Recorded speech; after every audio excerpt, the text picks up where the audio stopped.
Hello and welcome to a new episode of the MinnMax Show podcast, place about games, friends, and getting better. Thank you for being here. My name is Ben Hansen, and I'm delighted, just delighted on this very episode to be joined by Kyle Hilliard.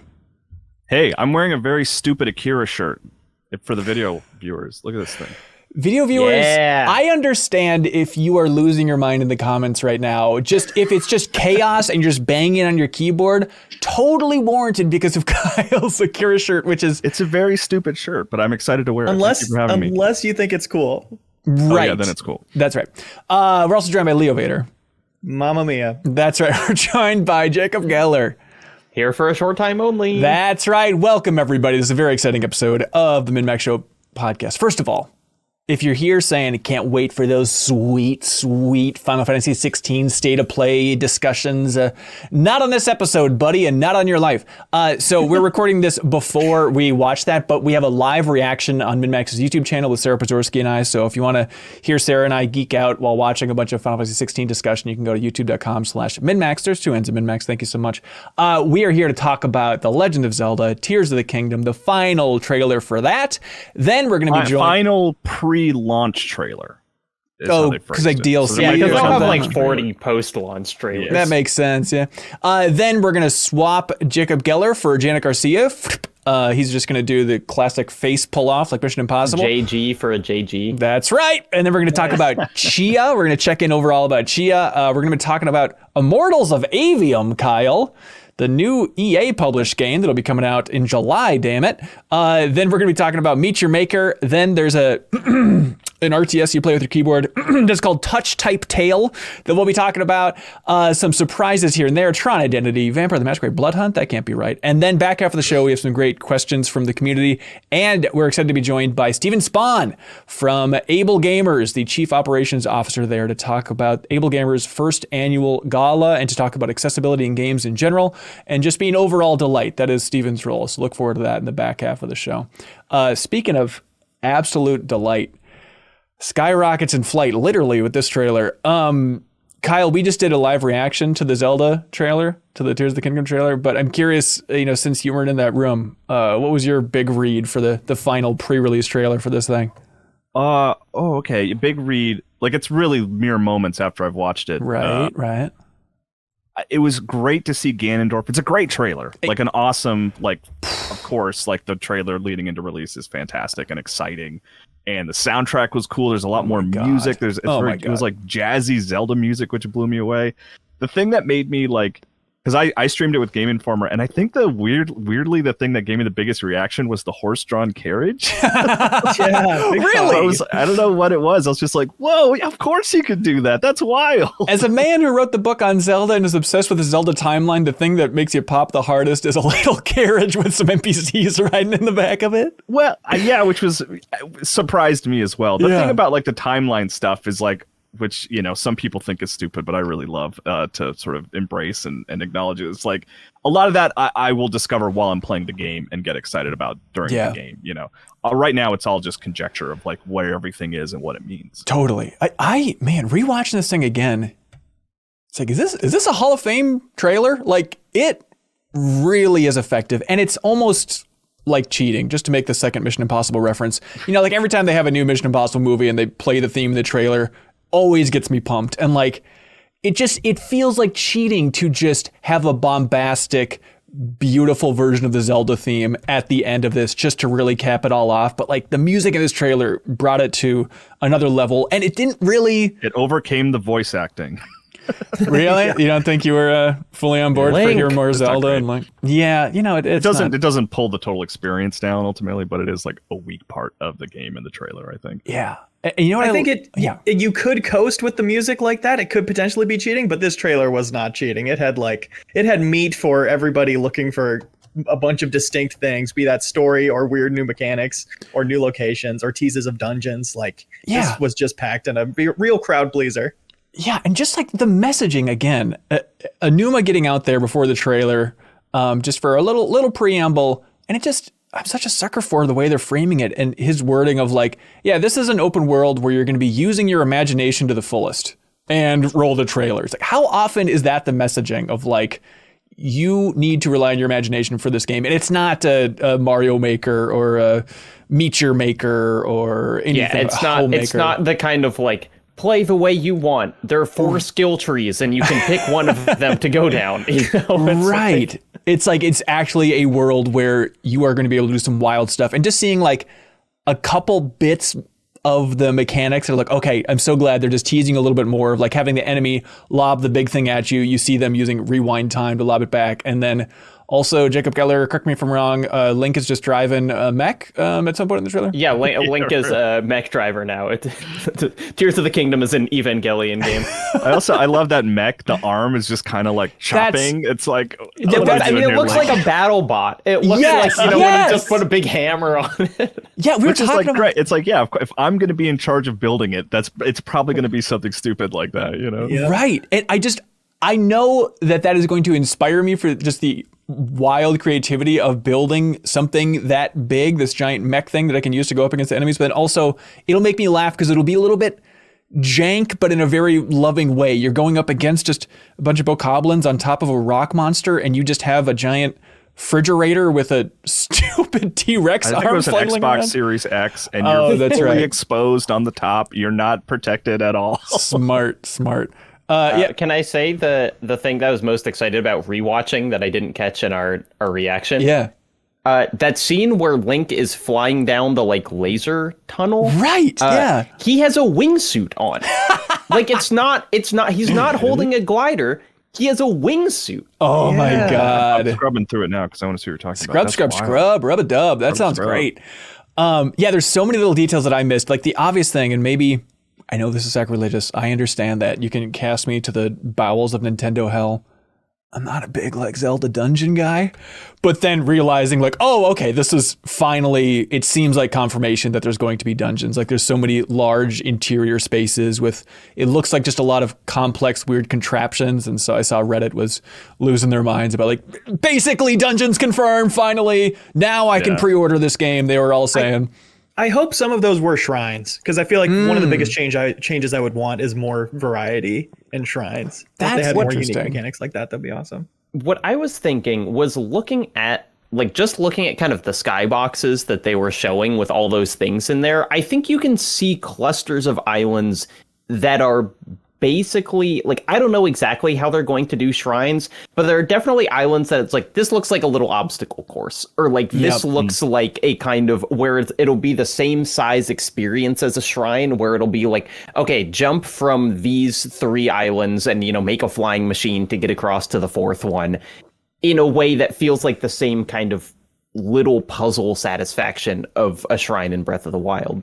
Right. Yeah, it is interesting that they guys haven't shown that. I wonder if they're splitting the difference of having like 20 mega shrines, which are kind of going to be dungeons, but I think people will be bummed out by that. I think people want elaborate, like multi-hour dungeons. That's what the core of the fan base wants, at least. They also, they highlighted sacred tears a lot. Like Zelda was holding a sacred tear from Skyward Sword in her hand. Right. And you collected those in these sort of not obstacle, but like sprints in Skyward Sword. And I wonder if there's going to be like a variation of that, like to what Jacob's talking about, where you have to get from point A to point B very quickly to collect these things or something. Yeah. What do you think about the Zelda stuff? There's a lot of Zelda in this trailer. She's got her cool short hair. She wants Link to come and find her, even though she's like standing. Teardrop tattoos. Right, right. I mean, she looks cool. There were a couple parts where I thought they were going to cut almost to her being playable. I know. Like just the way it was framed and stuff.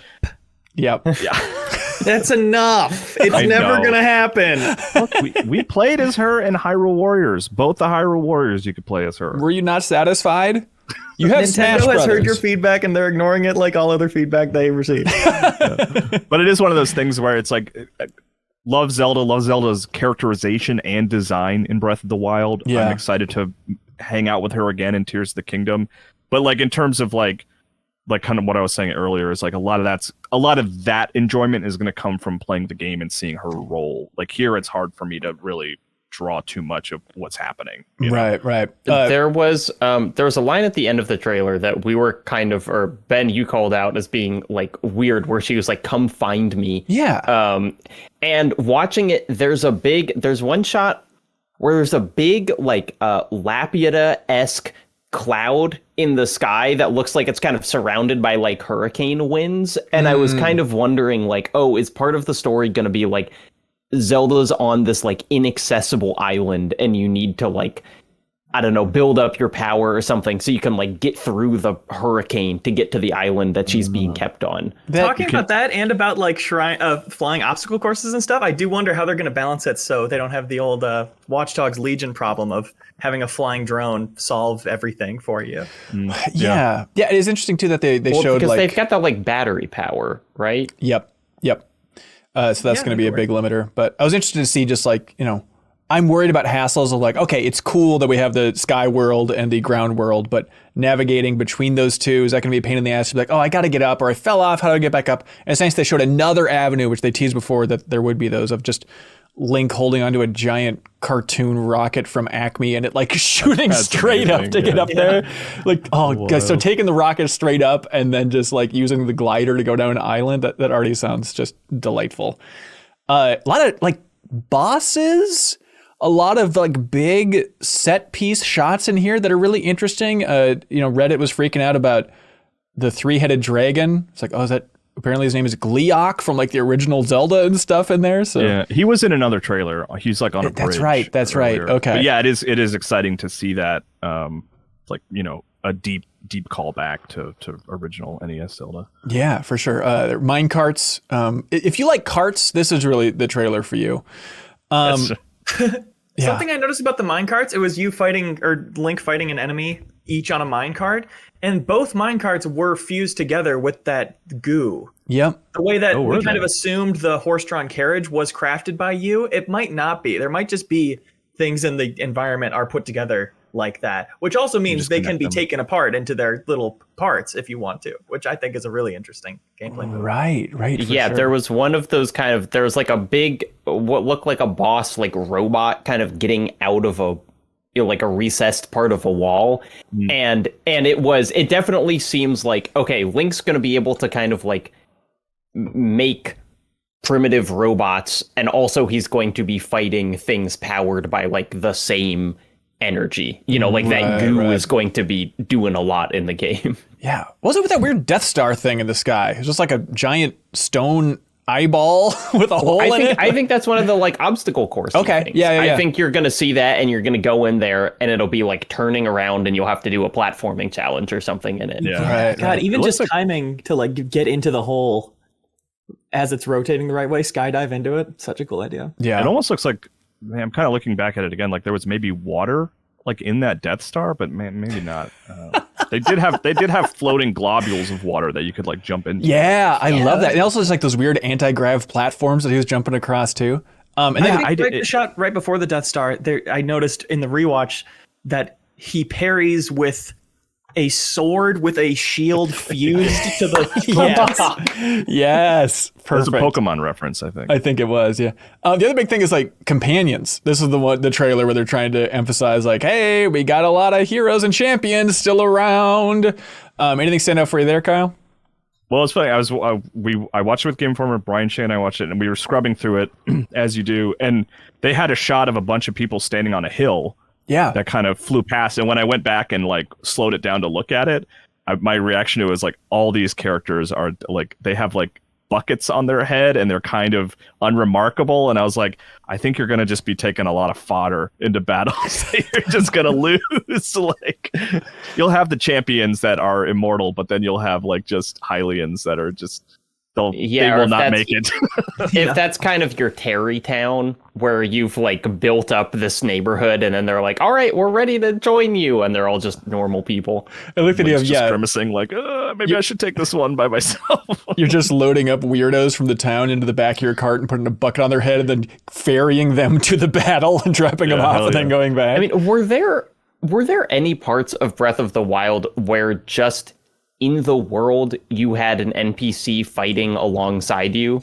Because like there's a shot of Link and Sidon both just like smacking someone, and I was like, I don't think that happened. You know, you like ride on his back for one of the boss battles, but he's never just like out there doing combat, I don't think. Like, it seems like you could just have an AI person with you, like fighting, maybe. But yeah, you're right. That was not the case in Breath of the Wild. No. There's also as far just as I that can remember. there's a weird ambient shot in the beginning too, where it just shows one of those new enemies on one of the Skylands, whatever the hell they call them. And he's just like by himself chopping the tree. And it's like, again, I know this is in the weeds, but it's like that type of just like little weird bit of ambience in the world that I'm so excited for. It's like, yeah, I want to see what these weirdos are doing up there all day. Well, there's a line where Ganondorf, because he's in this trailer, right. is like, he's like, you're gonna witness the birth of my new world.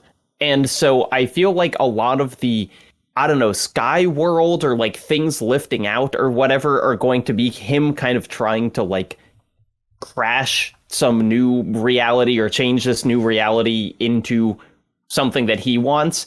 And so that little like axe chopping guy was like, oh, maybe they're good. And then he like turns them evil. Like maybe they're kind of like benign robots, but then they get corrupted by Ganondorf somehow. So it's like They're the like Ganados. the Wallies out in the world or something. Oh, sure. But like he's chopping down the tree and then you get up there and it's like, and then he like brings the axe to you and throws it at your head and you have to dodge it. I get it. Also, there's that weird flying pirate ship, which I'm very excited to see what that whole thing's about. There's a bunch of those. Yeah. Tears of the Kingdom. Anything else anybody wants to get off their chest other than Hubba Hubba?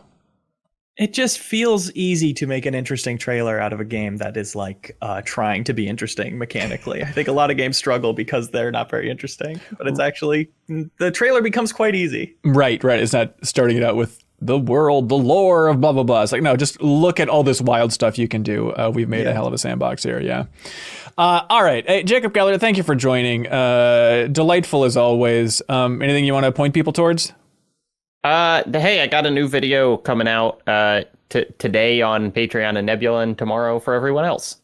So check that out. All right, cool. You want to clap out, dude? Bye. Hello, Janet Garcia.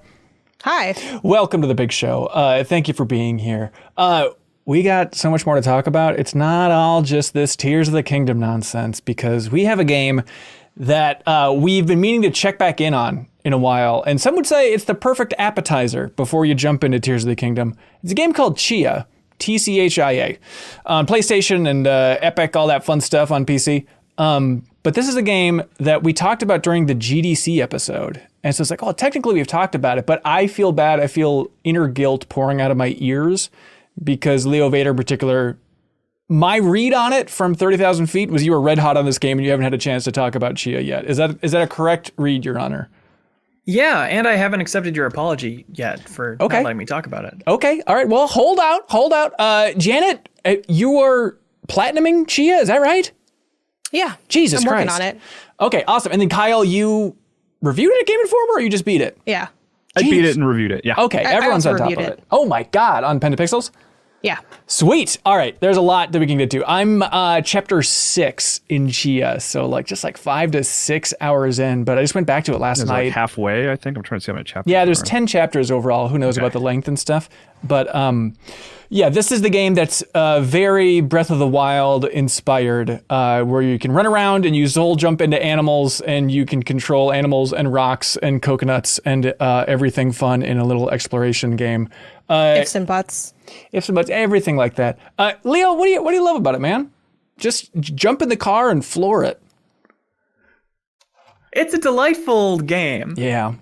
It feels so good to move around, and it's so self-driven in what you're doing. So often I'll pass trinkets in the world because it's like, well, I'm on my way to do something that seems fun, like this diving board challenge. I'm going to be back through this area later. I don't need to do everything. You're kind of making your own path through the world like that, and it makes it a rewarding process by having you not be marked on the map and having to do a little more intentional navigation than you're used to doing. Going out of actual landmarks and your compass and stuff. That's really satisfying to me. That is that weird thing of, your character isn't on the map. If you're in the boat, you can see the boat moving and you can see waypoints and stuff like that. But it is that interesting thing of you still effectively do the State of Decay tower climb to observe your surroundings and see what's around you and stuff. Except at this point, it's just going up to a cliff and just yelling "Chi-Hu" off the top of the cliff, which is somehow even that is satisfying. Going back to this game in particular, it's God, I forgot how sweet it is to just transform into a rock, roll down a hill, go off a big jump, and then switch the little leaf glider, float on down, take over something else. It's just when you get in those flows of navigating this world, it's nothing better.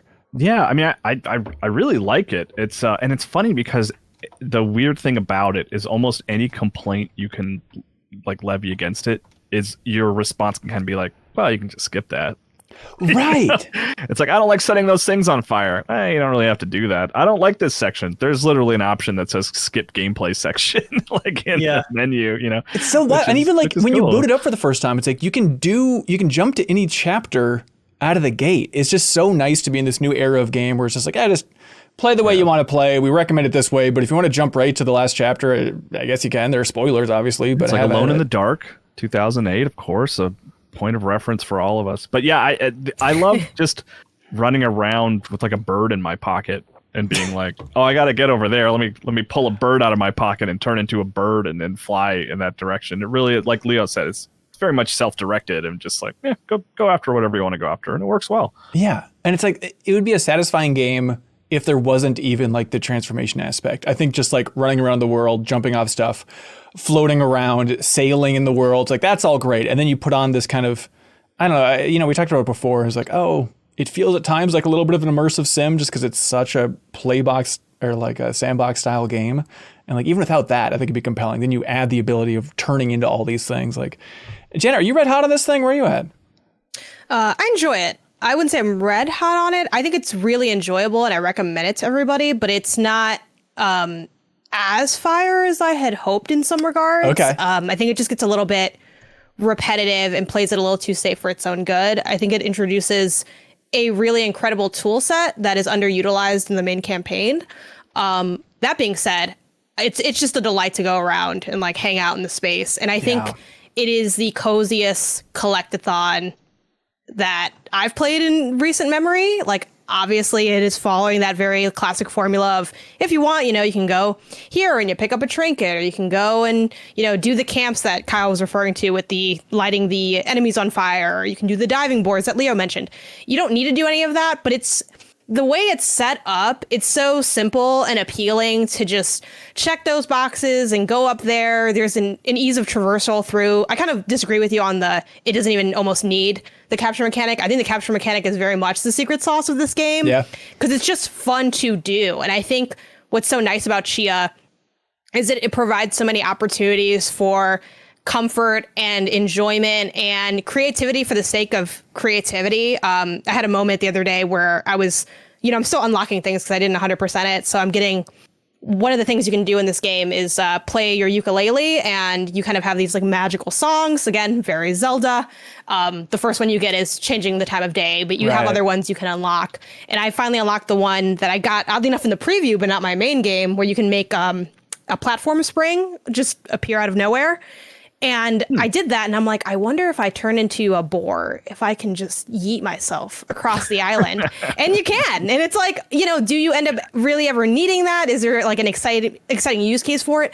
I would say no, but it is still fun to do. And it's cool to mess around with what are the different ways you can get around. And I think there is a little bit of space for some creativity and things like I had been like launching myself into these enemies while like I was talking to Greg about the other day, and he's like, oh, I just become a log and I just roll around. I'm like, oh yeah, why have I never done that like this entire game? So I do think there are little pockets where you see that differentiation, but I wish there was a bit more of those stories coming out of these play experiences with Tchia. I think creativity is the key word there for me. It really enables you to have like a personal journey with the game, like taking the time to put on a scuba gear and diving mask before taking your boat out to do like a bunch of pearl diving stuff at once. And wait, does that let you stay underwater longer? No, it's just cute. Oh, okay. No, but it's like I was like, wait, did I miss like a very important mechanic? Like your own like head canon for it. Exactly. That's you're in the wrong headspace, Kyle. I wish you could also like set outfits in this game too, because I love to have like I'm like, oh, now I'm a little cowboy, But it's immortalized in the photo mode, which it's so interesting that the photo mode is a physical camera and you have to develop the photos. For some reason, something about that made me engage with it more than I ever have a photo mode in a game. That process of like picking a filter you like, excitingly like waiting to see how it turns out and then marking it as a favorite. And I have like all these pictures I've taken that I'm proud of from like the moment I did the rock balancing mini game and never dropped a single rock, I took a photo of myself next to it to memorialize that moment. I guess because it all takes place in world. You're not exiting the game, so to speak, and going into a menu, right? It's like Tchia is taking the photos, not the player, right? Yeah, exactly. And I love just like those types of small interactions, even just like, okay, to open the secret area, to be able to stay transformed for longer, you need to like carve out of wood the exact tiki face to match that door. And just that idea of like slowly carving this piece of wood one at a time is so satisfying. Or like, the music, like we talked about last time, this is one of those musical games ever. There's just so many little musical breaks. It's like, oh, you're going to be playing, you're going to be clapping along, playing with, palm fronds, stuff like that, different instruments all over the place, but no harm done. You're not going to hit a fail state. It's like you can play along, you can auto play it, whatever. But it just sets this mood of just island creativity, if I may be so bold. I love the music, but I have turned it off and started listening to my own playlists during it, and that's been a really great vibe. Like a collectathon, you kind of think, well, it'd be great to play with a podcast, and it's totally, you can like that, but the vibe wasn't quite a match for me. I really like listening to music and really getting immersed like that. And, you don't at all have to be high to enjoy this game, but I would not be doing my due diligence as a reporter if I did not say that it was the perfect game to play while high. The best one ever invented. It's crazy. Wow. Better than Resident Evil 4 Remake? Yes. Well, all right. You're the expert. Hard. Leo, have you played Dreams? Play it now, by the way. Play it right now. Please jump in there. Did you beat this thing, Leo? Not yet. Okay. Chipping away at it, taking my sweet old time. Nice. I do want to shout out this. I'm not going to spoil anything, but like I also do like the story because it gets like weird and dark sometimes. Yeah. Like there's one early part which I'm sure you guys will know exactly what I'm talking about, where my daughter was watching over my shoulder and she was like, "Should I be watching you play this? This like this seems She's like so maybe responsible. too much." I love that that's her reaction, not just stunned silence. But is this like a villain reveal or is it a chicken reveal? What are you working with there? A baby. Ah, yes. Okay. Related incident. Right. yes, right. When that scene happened, I literally recorded it, and then I had to call Isaiah over. I'm like, "You got to watch this thing." I promise you, they take it to a level for no reason, which I don't know. It is oddly charming. And interesting. And without spoiling it too, Kyle, I know you've also beat it, but where it even though I wasn't in love with the mechanical endings of the game, I was like, this is some weirdo content. And I did really enjoy how odd the last, I think, like act of this game is too. Like it's very creative. I'm excited for that. The not having you marked on the map thing from the first minute of the game had me go like, oh, they're doing what they want to do with this, and I automatically love it for that. Yeah, we had an interview with Phil, the director, on MinnMax's channel, and he was talking about that idea of like, there wasn't any focus testing. We weren't really getting feedback. It feels like a pretty pure thing for like, we're making just this weird open world game and launching into the world and whatever, like it or don't. It's like, it's kind of a great attitude to see because it just results in such a charming game, which maybe that's too condescending of a term to slap around to all these different types of games. But then just, and it's weird and odd and lumpy in, I would say, a charming way. Yeah, Lumpy. for sure. Like mashed potatoes. That's right. It's exactly like mashed potatoes. The last thing I want to say about it is just like, there's this flip mechanic. You can front flip, back flip, spin whenever you want. And it's so fun to like get good at that. I practiced it. And now I just reliably can like wall jump off a tree and do a backflip and land it, or flip between gliders and land on a tree and then jump off it that way. Yeah. And there's little things like that make the flow state better. And the fact that you are just traversing this like pretty island doing it, there's really something about it that has captured the vibe of being a little kid climbing on everything and using your imagination. Like that's the energy I get from it when I play it. And that's such a satisfying, fun place to be in. Yeah. To me, it feels like what a kid would imagine would work to move them around, if that makes sense. Like be a big rock. Like like if you're a little kid running around and be like, yeah, if I could do anything, I would climb to the top of this tree and fling off like a slingshot and open an umbrella and float down, and that's like, yeah, that's what Tchia just does, you know. I'd be a bird and I'd poop over everything. It's like, okay, well, I mean, honestly, right? Yep, a lot of bird butthole in this game if you're into it. It's a super smart game for Sony to kind of partner with and really put in one of their PlayStation tiers. Janet, you're on a PlayStation podcast. Which one is it in again? I want to say extra. Okay, extra, everybody. Tchia, check it out. We'll be talking about it a lot more, I'd imagine, at the end of the year and all that fun stuff. But I'm glad to see that we're all enjoying it in a big bad way. Hey, hot off the damn presses, there is this game that just today kind of got the big second wave of unveiling called Immortals of Aveum. Now look, I'm saying the words Immortals of Aveum, but don't turn off the podcast. Just stick with it. I know it's not a great name. This is the game that it was shown at a Jeff Keighley thing a little while ago where it was like first person magic. It was like somebody opened a door and then they had a magic thing in their hand and it looked confusing and action focused. It's an EA original game, so EA is partnering with them to publish this thing. Kyle, you got to see a bit more of it, and I got to see a bit more of it. Is that a fair way to put it, sir? Yeah, they had like a presentation where they were showing it up. They talked about it a lot. Like they really, it's funny because that teaser was so small, right? And then this was a lot of what the game actually is. Yeah, and it was a weird. I mean, it's like, is this just what E3 demos are like now? Is to have these like digital previews where MinnMax is watermarked over the screen 3,000 ways to Sunday, and then Jeff Keighley's in the chat saying, let's get the stream started. It's just a weird vibe for this thing overall. But Kyle, is that what it was like? It literally was exactly that. I took a lot of notes on Immortals of Aveum, and I'm looking at them now, Kyle, and I wrote down the sentence, Kyle will like this game, before I even knew that also you were diving into it in a way. Yeah. I mean, not that I think you're wrong, but I'm surprised that I stuck out to you in particular. It just feels like it's weird to, before this game even comes out, to be like, I think this might be like a weird cult hit, but it feels like one of those that might be solid and maybe the name will hold it back, but just for setting the scene a little bit. Janet, do you remember this game?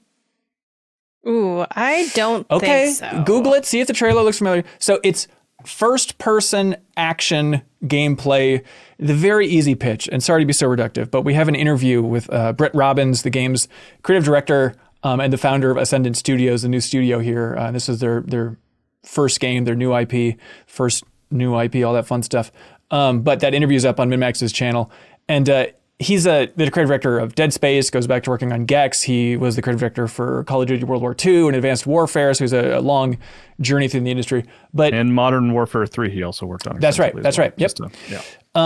But his pitch was like, playing a Call of Duty level, I was just thinking like, what if when you're in these city streets and like Modern Warfare 3, instead of it's like a helicopter flying over you, what if it was a dragon?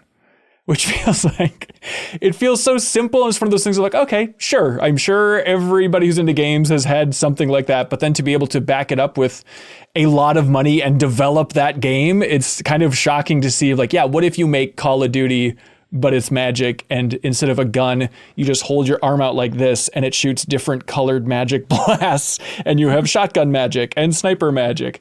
Leo, you chuckle at the pitch. How say you now? That shut me up. Permanently. I don't know, Kyle, what do you think open about to it. I okay. don't have beef with it.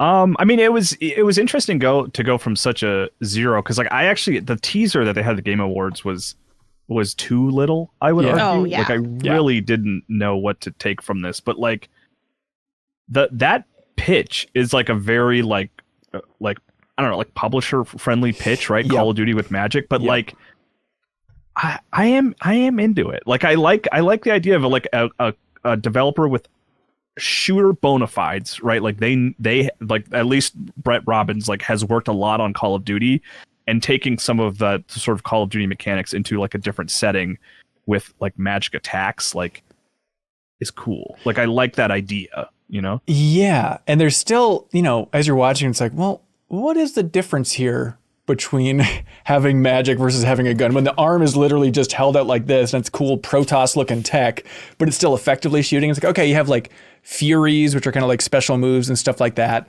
There's a blue like energy whip you can use to like lasso folks and stuff like that.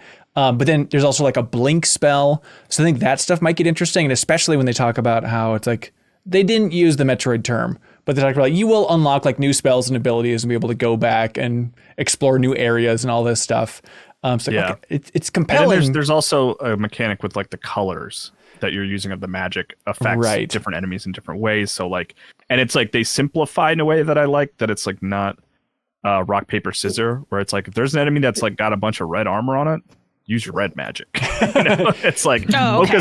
focus on the like the shooting and the moving. Don't think too much about like, oh, that one's blue, so I need yellow. Okay. Right. Green. Yeah. It's like, let me get that wheel Yeah. out here, you know? Yeah, exactly. It sounds a little bit like Tiny Tina's Wonderlands Ooh, / interesting. Outriders. a little But bit. I would argue neither of those lit the world on fire is the thing. And I'm looking at the trailer now. Yeah, I agree with Kyle. This teaser is rough. Well, like when you said yeah. go look it up and watch it, and I think drop more later, of course, but I looked it up and I literally it's only a minute. I started scrubbing through it out of boredom. Well, and I was literally assigned to look at it. So I'm like, that is a rough tease and Yeah. a pitch that I feel like, I don't know. It doesn't leave me, maybe it's because I'm not a shooter person. It doesn't leave me with much excitement.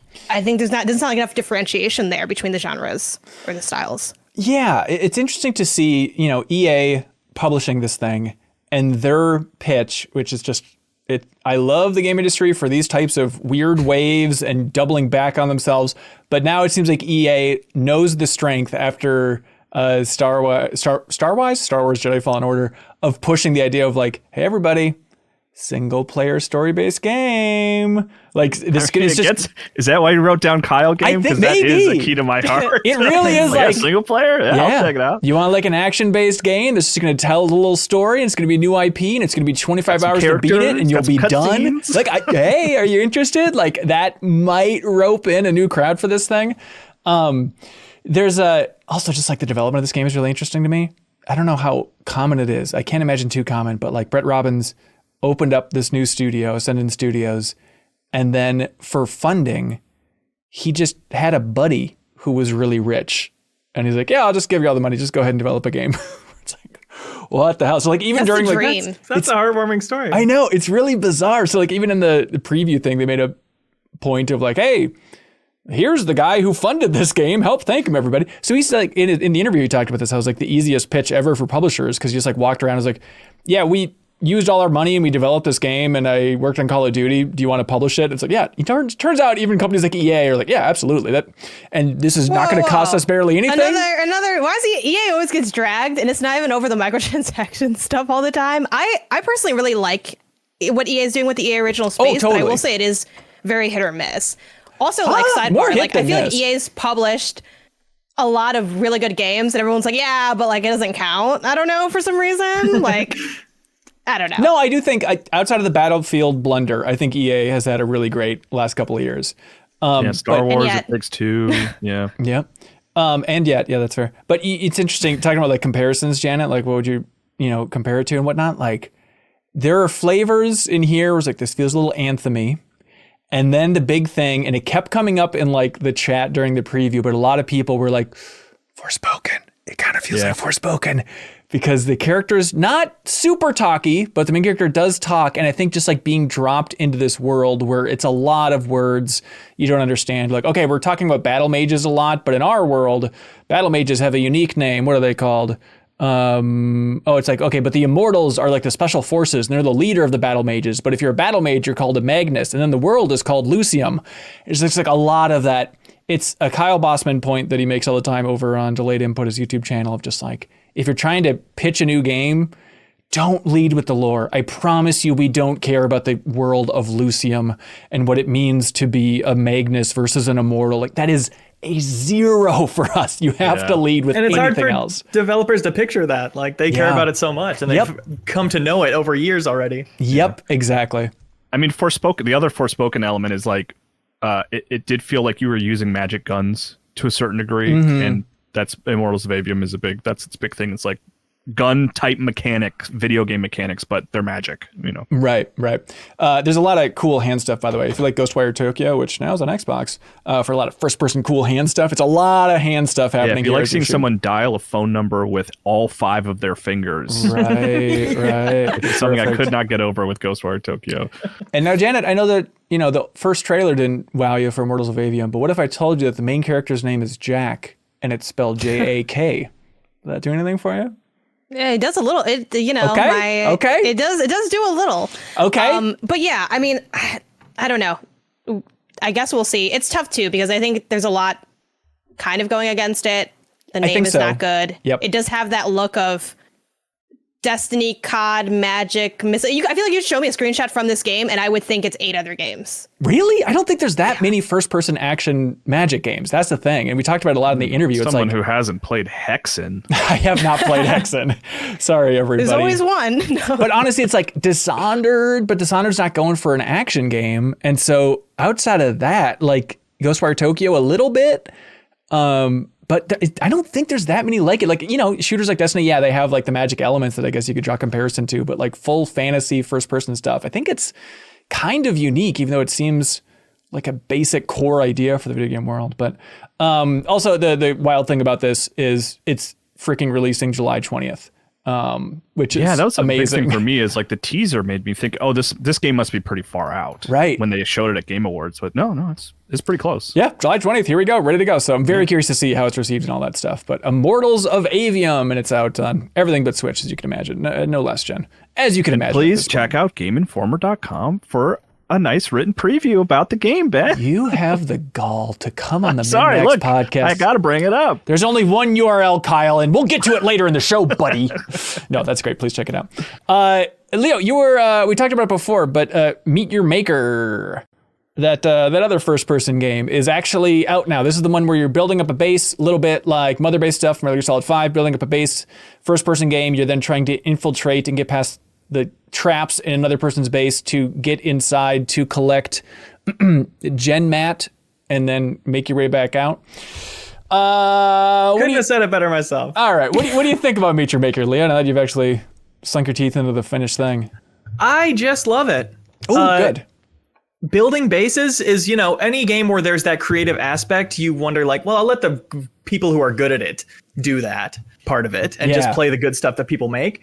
But this game is really about everybody having their own base and raiding other people's bases, because having your own base generates passive income in a way that a lot of games don't let you have. But this game is all about having a base. I'll tell the specific story I have at this moment. Yeah. My second base I built with Luke from I Am 8-Bit. You can build and raid in co-op, and we had a great time making this like slaughterhouse vibe. It's linear with some jump scares. We played through it a bunch of times and like crafted little battle arenas that we thought were challenging but not too hard. And then you get to log in every day and watch replays of people who raid your base. And you take these mental notes of like, oh, I have this secret here that nobody's noticing. I could point to it a little bit more, direct their eyes a little bit more. Everybody's getting past this room super easily. How do I make it a little bit harder? Or they're not getting scared by this jump scare. How do I tune it a little bit more? Or in this specific case, my favorite scare of the thing is you grab the gen mat, turn around, and at the end of the hallway you just came down, a giant brute falls through the ceiling. Perfect. And rushes you. And when he falls through, he reveals that you can escape out the hole he dropped down. So you don't have to backtrack through the whole base. You can just leave through the top. That's just a nice little touch, I thought, for players. And watching the replays and seeing people like almost see the exit but be too scared to try it. And it's this balancing around like, how do I get people to feel safe enough to do this? It really gives you the energy of being a level designer and tuning around like little things every day. You'll say like, oh, here's the 2 things I need to fix. And it's got that great element of you're lying in bed at night and you're like, oh, of course it should be like this. Of course this guy should be more behind these traps or whatever. So you want people to be successful? That's the amazing thing. Are you just a nice guy, or do you think that's the tone of the game is everyone's rooting for you compared to Mario Maker where it's like, let's just torture MFers? You get rewards for kills by your base and for accolades if people say it's fun or artistic at the end or whatever. And you get slightly more for accolades than for kills. So it's a strand game, you're telling me. Essentially, yeah. So some people do go for all kills and make like really stupid kill rooms. And that is the worst part at this moment is like doing raids. You really don't have the trust that everybody's put a ton of care into their base. Right. Because you don't necessarily have to. But the good ones really do stand out. And there are some really fun surprises there. And me and Luke are just so damn proud of this one. I'm sending Luke like images of our new ratings and how many people rated it overnight like it's an ultrasound or something. That's cool. Is there, you mentioned how right now the annoying part as a player and not a designer is the kill rooms. What does like going to the game and looking for bases look like? Is there search functionality? Is there like a tag situation going on? It essentially gives you 15 at a time, organized by difficulty, which is determined automatically by how many traps and guards there are and how close they are to the main path, stuff like that. And as you build your base more and more, you have to prestige it every day, essentially, to keep it going.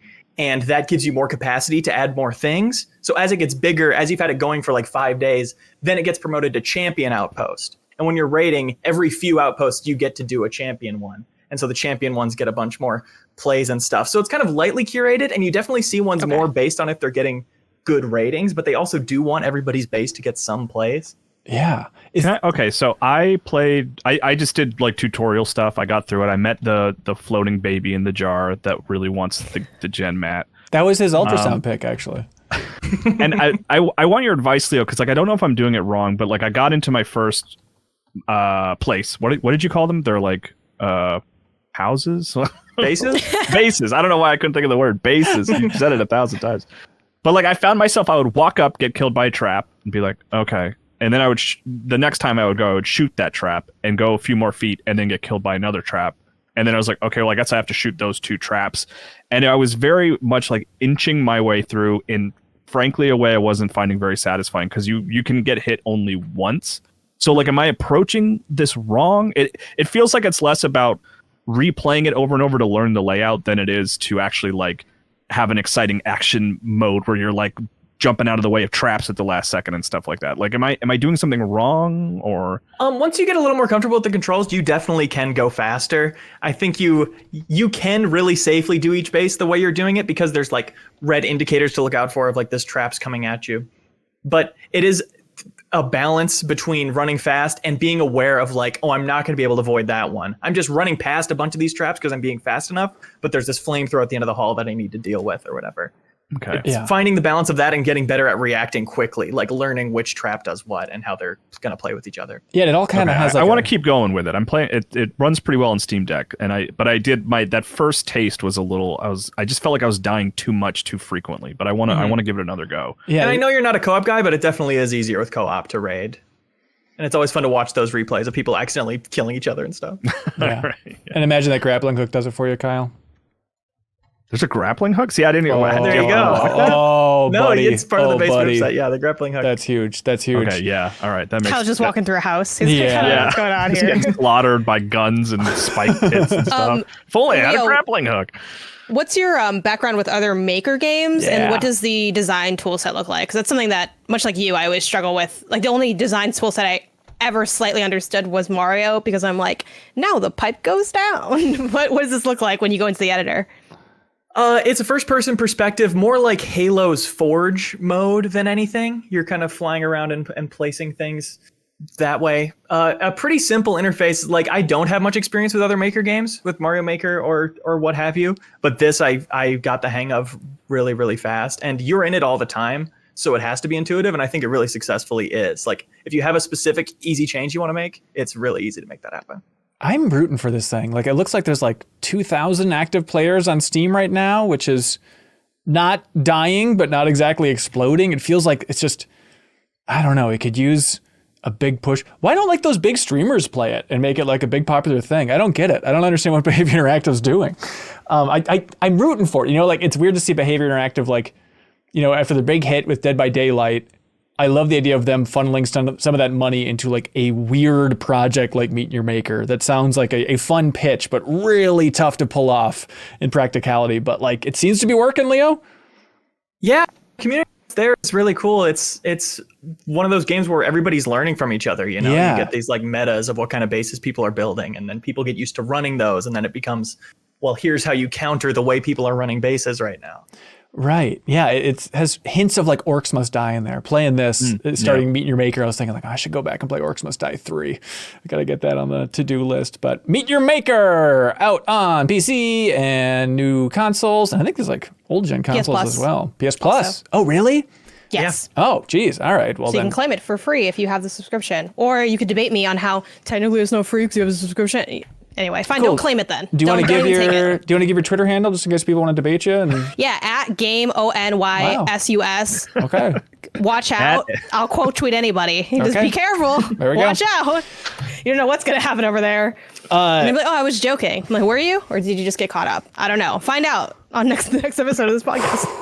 Yeah, Now that it's on PS Plus, I want to say you make a low difficulty base, you'll get a ton of new players running it and not even knowing the controls and dying, and you'll get a lot of rewards. That does sound great fun. time to get into it. It does sound fun. I have now redeemed it based All right. on your description of it, because There we maybe me and Isaiah could build, because that's the thing too, like we were actually, we had like a build night like a month ago. We're like, what if we like built like a level together, did like this little thing, and we tried doing it like in dreams, but it was like weird to do and complicated. Yeah. And then Mario Maker had its own problems, so maybe this will be where we can design, even though it's a little spikier and darker than my preferred aesthetic, Yes. but Little that's doomy. okay. Yeah, that's We'll fine. figure it out. Try it out. Janet, vibe. you know what my preferred aesthetic is in life? Patreon. No, but that's coming up later, and that's a great point. That is my Yeah, I was like, aesthetic. this seems early. That was Ben setting up his own trap. The Segway trap over here. I was supposed to it's- shoot that before. My bad. That's right, that's right. Start it over. Well, I would answer Ask it, me Janet. again. Yeah. Do you know what my preferred aesthetic in life is? No, what? It's RTSs with a twist. I was gonna say it's typing, but then I was scared. I was like, Typing. I can't go. No, you can do it. You can do it. two. This is a game. God help us, video game lords, for talking about Immortals of Aveum in the same episode as we're talking about a good game that's called Touch Type Tale. Touch I thought you Type were gonna Tale. say Minecraft Legends. We're not ready to talk about that. No, that's going to be next week, but I'm very excited to talk about that. This game is called Touch Type Tale, and here's my pitch. Imagine a streamlined RTS meets Typing of the Dead, where you control everything just with the keyboard. It's a RTS where there's no clicks per minute, it's all keys per minute. You can literally throw your mouse away once you get past the menus, I guess. Finally. Because in the game, all it is it's an RTS on one screen. I guess there's some scrolling on some areas and stuff. And then you're typing in words to build units, move units, like separate units, get resources. So Janet, I know you streamed it today, but like when I booted this game up, it was just like a Saturday and I had a big cup of coffee, decaf, of course, I'm a gentleman. And then it was just 3 hours of just non-stop typing, but I had such a blast. Like I am a sucker for these types of games, apparently, of just maybe I miss Mavis Beacon in my life. Who doesn't? I know, right? But it is like not part RTS, but it's pulling enough on my RTS nostalgia and then also just typing skills and speed to some extent thrown in there. But I'm curious, as somebody who isn't in love with the RTS genre, but as a professional typist, what'd you think of this thing, Janet? I really liked it. I thought it was super fun. There was a tiny bit more strategy than I expected, because I was like, do I not know anything? And you're like, no, you're just typing. Yeah. And I'm like, you gotta think a little bit, but not too much. I felt like I think it did a good job too tutorializing everything. It has a lot of different difficulty levels. I will say one thing that's unique about this game is that you don't, and Ben, correct me if I'm wrong, because it's tough to know, since like I'm pretty comfortable typing. I imagine you are too. Like, I think it's pretty friendly to even if you're not that fast at typing, think so. because it's not the speed aspect is only a matter of you getting stuff done before maybe enemies come in. Well, then like there also, are parts where enemies, they just kind of wait, you know? Like, it's not like you're just getting swarmed all the time, depending on the level. That, and then also like resource collection. It's fun because it's like people in a little minecart and you hit like capital H to like boost the minecart. Then you see words up top and you type those words to have them mine the gold. But the way it gets around, I think, just like whoever types fastest wins, is there's like a limit for how much they can get, like 40 gold total or 400 gold, whatever the hell it is. And so that builds up, and then you're typing other places to recruit day workers to go get the gold out of the mine. So it's not like you can just type forever and keep piling up those resources. It'll push you along. So yeah, you don't need to be the fastest fingers in the West to make progress in this game. And it is then more reliant, I guess, on the RTS strategy stuff, which you're petrified about. Okay, what words are you typing? Like, is it like what is like a word that you type? Gettysburg Address. The Gettysburg Address. What? What level were you playing on? That's not dairy. It would be like a more accurate. Yes. Okay. So you would write dairy to like get milk. No, you would. So no. So there's like different. I feel like What's confusing about touch type tail, Kyle? It's very simple concept. We sound very unhinged. Let's dial it back. It's a good question to ask. So essentially, the way you're on board into this game is they'll like explain all the little pieces to you on how the game works. So the first thing they'll show you is the collecting the cart thing that Ben mentioned. So it's like you hit G to like give it some gas. And as you pass to like get the gold, it'll say like gold, podcast, apple, whatever. And they'll have these words above for you to mine. Like so the way you actually, as you're passing it, you type the word and they're like, boom, that's you hitting the thing to get the gold. So like it's one example. There's some QTE flavoring to this. I get it. See, I thought you were doing like battle. No, it's dairy it's every once in a while there's like a happy No. coincidence of something that thematically kind of works, but it seems like they just picked a bunch of 3 to 6-ish letter words or whatever the hell and just randomized the dictionary. It's very much like really like any other typing game, maybe speaking or typing of the dead, where you're shooting the guy and you write like, encyclopedia, but like that's not related to the gun, aspect of it. Yeah. And they'll have, different, sometimes they'll have like single letters too. Like when you pick up the wheat you got, it's like, oh, just QRS or whatever. Right.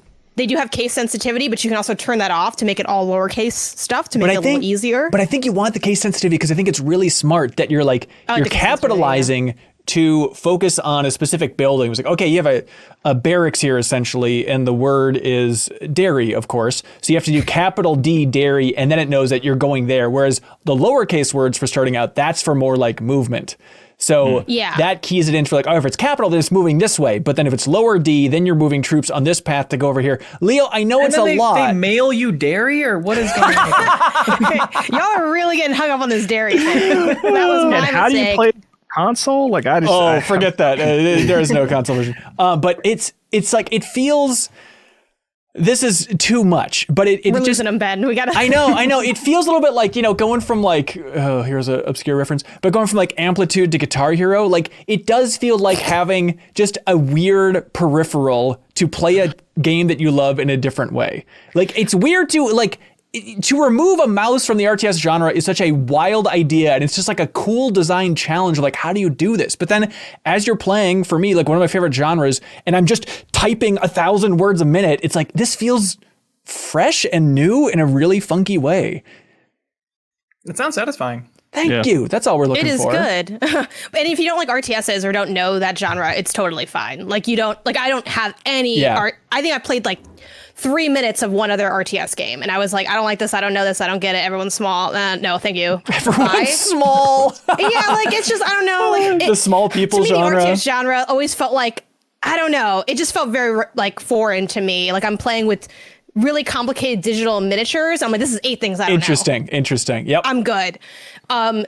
This is like fairly simple. Like you got your resource stuff. If you've done any element of any sim thing, you'll feel fine with it.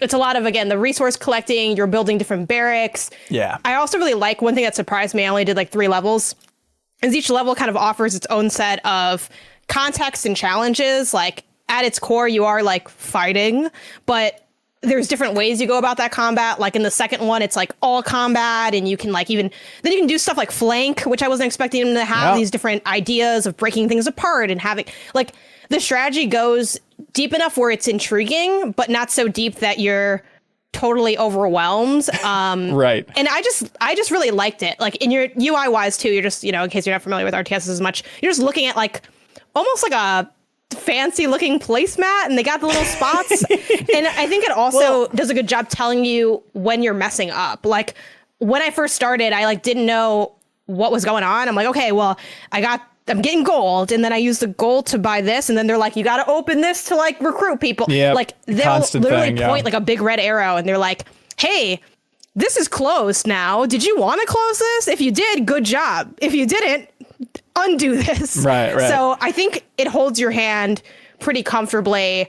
Yeah, I just really enjoyed it. It's a very different context for a typing game than I've personally seen before. It's such a weird idea. Unfortunately, again, it is called Touch Type Tale, and I'd like to personally apologize. It is only on Epic Game Store. Is that correct? Yeah, it's got the Epic partnership there, and so please, more people jump in because maybe it's gotten better. But also I had a tough time matchmaking. I really want to play more multiplayer because you can go head with people. Like I played, my friend Ronnie in this and had a blast going through this game, just typing like maniacs. But I would love for this to just blow up, just crush Meet Your Maker when it comes to active I know. users. I'm kind of sad goal. getting the vibe that people don't know about this game because I was playing and no one knew what I was playing. And that's fine. But then I went on like Metacritic and it doesn't even have a score. No one's reviewed it. I know. That's verified as an outlet. I know they don't, verify everybody. So like, not saying there's not reviews out there, but I was like, oh man, like, show some love. Come on, y'all. Like we got at least. I'm about to make an account just to get something in there. I think it's pretty cool. Yeah. Shout out to Pumpernickel Studio who pulled this weird idea off. I love it. And also, there's a part of me that maybe this is tip my hand a little bit, but I mean, this is probably 15 years ago. I took a note in my phone like, what'd be cool is to have an RTS where you have to type to make the units. Like sort of those things of like I had that base idea. What's that, Kyle? They saw that. They saw that? Oh my God, thank you. Looks like I need ExpressVPN, which is coming up later in this show. Leo, you wowed the world. People couldn't stop talking about it by saying, I want to talk about one game and one game only on this podcast, and it's Vampire the Masquerade Bloodhunt. And I said, but Leo, that Vampire the Masquerade game, that was Vampire the Masquerade 2, and that seemed to be delayed forever. And you said, no, you fool. I'm talking about Bloodhunt. The Bloodhunt, you fool. And I said, Leo, I don't remember the Bloodhunt. And you said, it came out a long time ago. No one cared about it. And now I'm getting my little Leo mitts in it. And I look forward to being it shut down in 3 months. Yeah, if Leo plays your game, watch out. He's basically the Grim Reaper at this point. Yeah. Okay. The Masquerade Bloodhunt. It's a battle royale, except you're a vampire. If you want to be reductive, I don't know, man. Just Call of Duty with magic. It's a free to play battle royale that just happens to be extremely fun. The movement's really great. You're climbing around the city of Prague at night, jumping around on rooftops, having gunfights up there. That feels great. Cool, fun abilities. The most notable thing that made me think there's something to it is the whole civilian system. Throughout this whole battle royale map, there's people chilling on the streets on their phones or whatever, and you can feed on any of them to get your health back, or some of them will give you other buffs like faster cooldowns on your abilities or more melee damage. And so you're kind of balancing that with doing it without other civilians seeing you. Because if they see you feed, or if you accidentally kill a civilian in a gunfight, which is really easy to do, then you get blood hunted, the eponymous blood hunt. God, I hate and it. You're marked on the map for everybody, and it becomes like, oh, everybody in your area is now on the hunt for you, and that makes for some really fun situations. Oh, that is It's fun. an interesting system to be on top of a battle royale, and it makes for some really cool fights. There's like one moment where I was accidentally got blood hunted, and I was running on the rooftops trying to escape this guy, exchanging shots or whatever. Noticed a spot where it dropped down into like this little courtyard, so I slid off the roof and I looked back up because I was totally marked on the map. He knew where I was. He was going to come for me, but I knew where he was going to come from. And he hops off the roof, and I shoot my like shield that one of the classes has. It's this wave shield that pushes forwards and hits people for damage, and it like knocked him into the air and did enough damage to knock him out. And I just like saw his body falling towards me, and I like moved back like a pop fly and caught him in my hand and with an execution animation.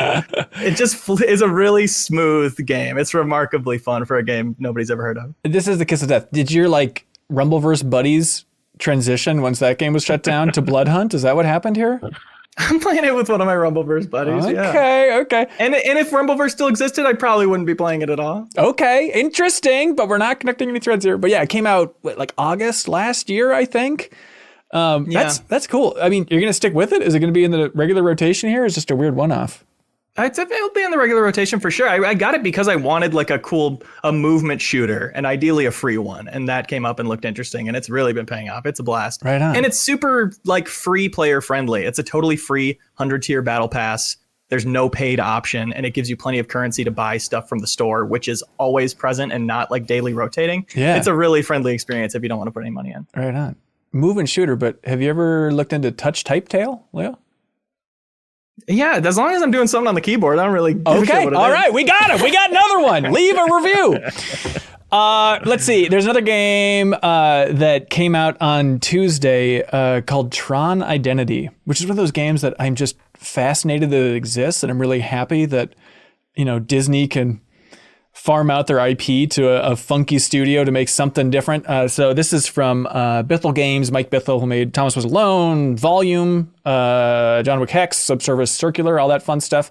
It's an official Tron IP game from Disney, except the twist is it's a visual novel, and it's out on Steam and Switch.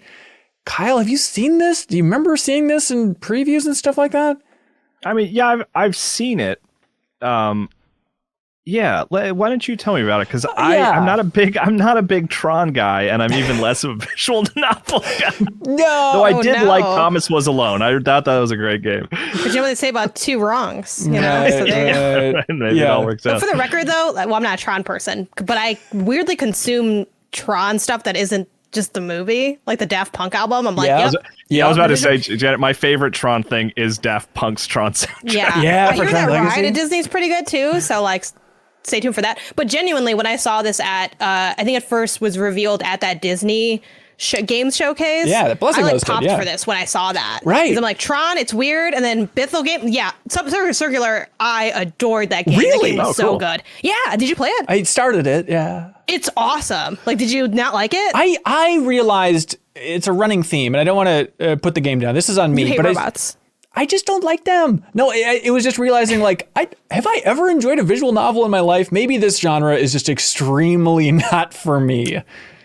Is it so you're down to type, but you're not down to read? You're more a writer than a reader. That's right. I want to create in the world. I want to type dairy 400 times for my gaming experiences, not read dairy 400 times. Leo will get milk shipped to him? Yes, it's Tron. What's confusing? I kind of want to play Kyle's game, though, to be honest. Like, it seems a little bit more fun. I don't know. But it's just the quality maybe of the writing. Found the right one. That's right. I think there's one out there for you, Ben. Dumb King Cabbage. Oh, that's right. Ubisoft Coast game. I Yeah. played the demo. You're going to like that one. Is there? I did like Doki Doki Literature Club. Okay, My all wife right. and I played that together and enjoyed that, yeah. Yeah, it feels like that Simpsons joke, but instead of being like, has anyone seen Tron? It's just, does anyone play visual novels? Yeah, I play visual novels. No. All right. Janet, you got it covered. Well, I'd be curious to hear your take on Tron Identity. The writing seems good. I booted this sucker up, and it's got a good premise out of the gate where you play a detective within the Tron universe, which, Leo, you know the lore of Tron. You don't need me to bore you by going through it. You're in computer. You're in computer. That's exactly right. And it's very smart. The detective's name is Query, which is like, okay, that's perfect. And I love the dorkiness of Tron. Like, even in this game, it got me where it had like the credits at the top of the game. And instead of listing programmers, it just says coders. Or no, it just said code. Code by these people. I'm like, that's such a cool Tron way to handle this whole thing.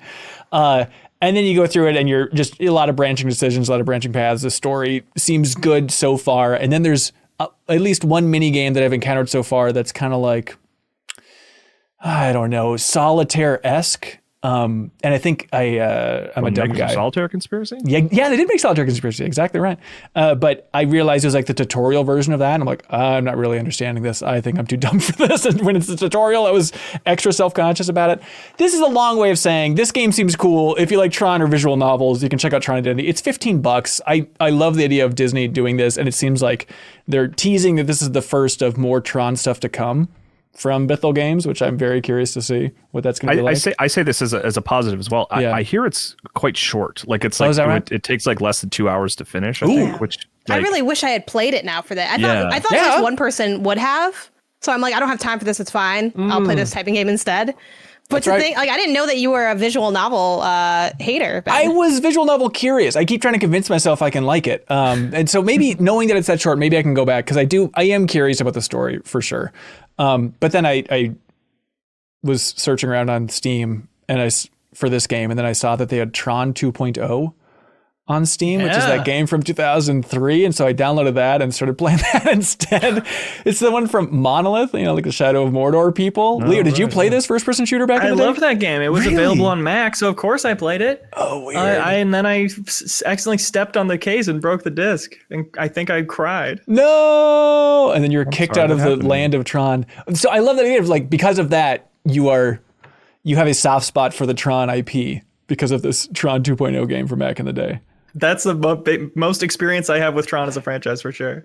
Dude, you haven't seen those films? No. Man, if you're in the right mood, I think they're fun and weird. And what was fun about Tron 2.0 was it was made before Tron Legacy. And so that game, all the designs and aesthetics are based on the 1982 movie where everything just, the lighting looks weird. It's people are just weird and desaturated. Then you have the glowing lines on them and stuff. It's just cool because now Tron Legacy visually was such a stunner that all Tron IP from here to the end of time is going to be in that mold and stuff, and Tron Identity is very much in that style. But I'm curious to hear other people's thoughts if people spend more time with Tron Identity.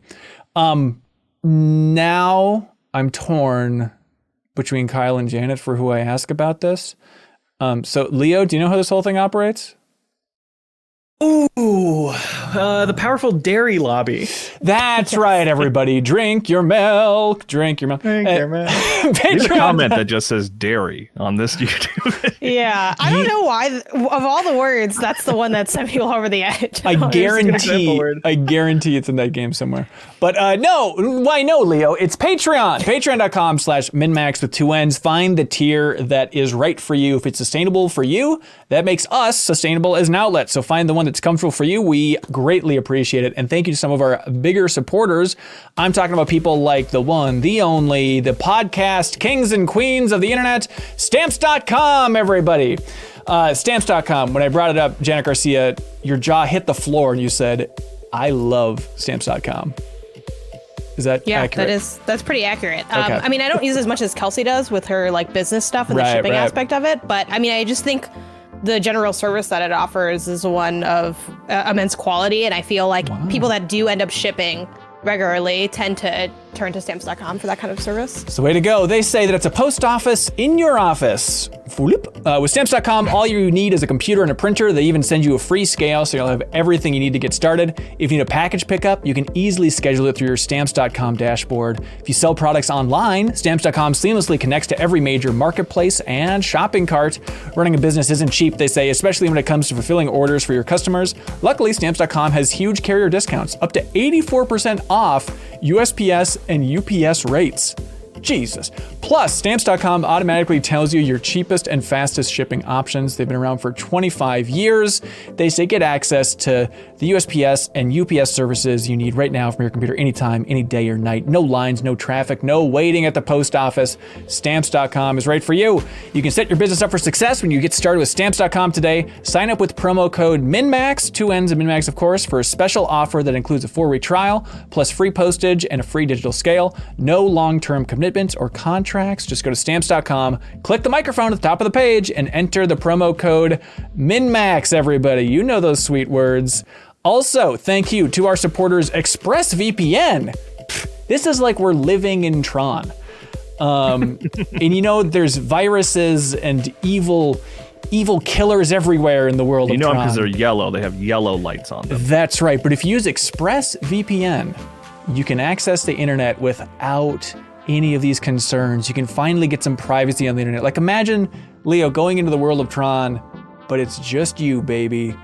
Paradise. It's like a post-apocalyptic fun film where you get to go shopping completely on your own. You don't have big data looking over you and stealing all your stuff. Can you imagine how much that's worth? It's kind of like having the good guy from Tron in your computer protecting you. That's right. Shout out to the good guy from Tron. ExpressVPN, everybody. Value your private VPN. That's a Eevee evolution. Using the internet without a VPN is like going to the bathroom and not closing the door, they say. And then they say, how is that? Not pleasant. I insist on closing the door. Well, your internet service provider knows every single website you visit. They can sell this information to ad companies and tech giants who then use your data to target you. ExpressVPN creates a secure, encrypted tunnel between your device and the internet so your online activity can't be seen by anyone. And if you close your eyes, then literally, it's not being seen by anyone. It's as private as it can get. It works on phones, laptops, even routers, so everyone who shares your Wi-Fi is completely protected with ExpressVPN. All you have to do is just fire up the ExpressVPN app, click one button. It's as easy as closing the bathroom door, so no one can see you pee.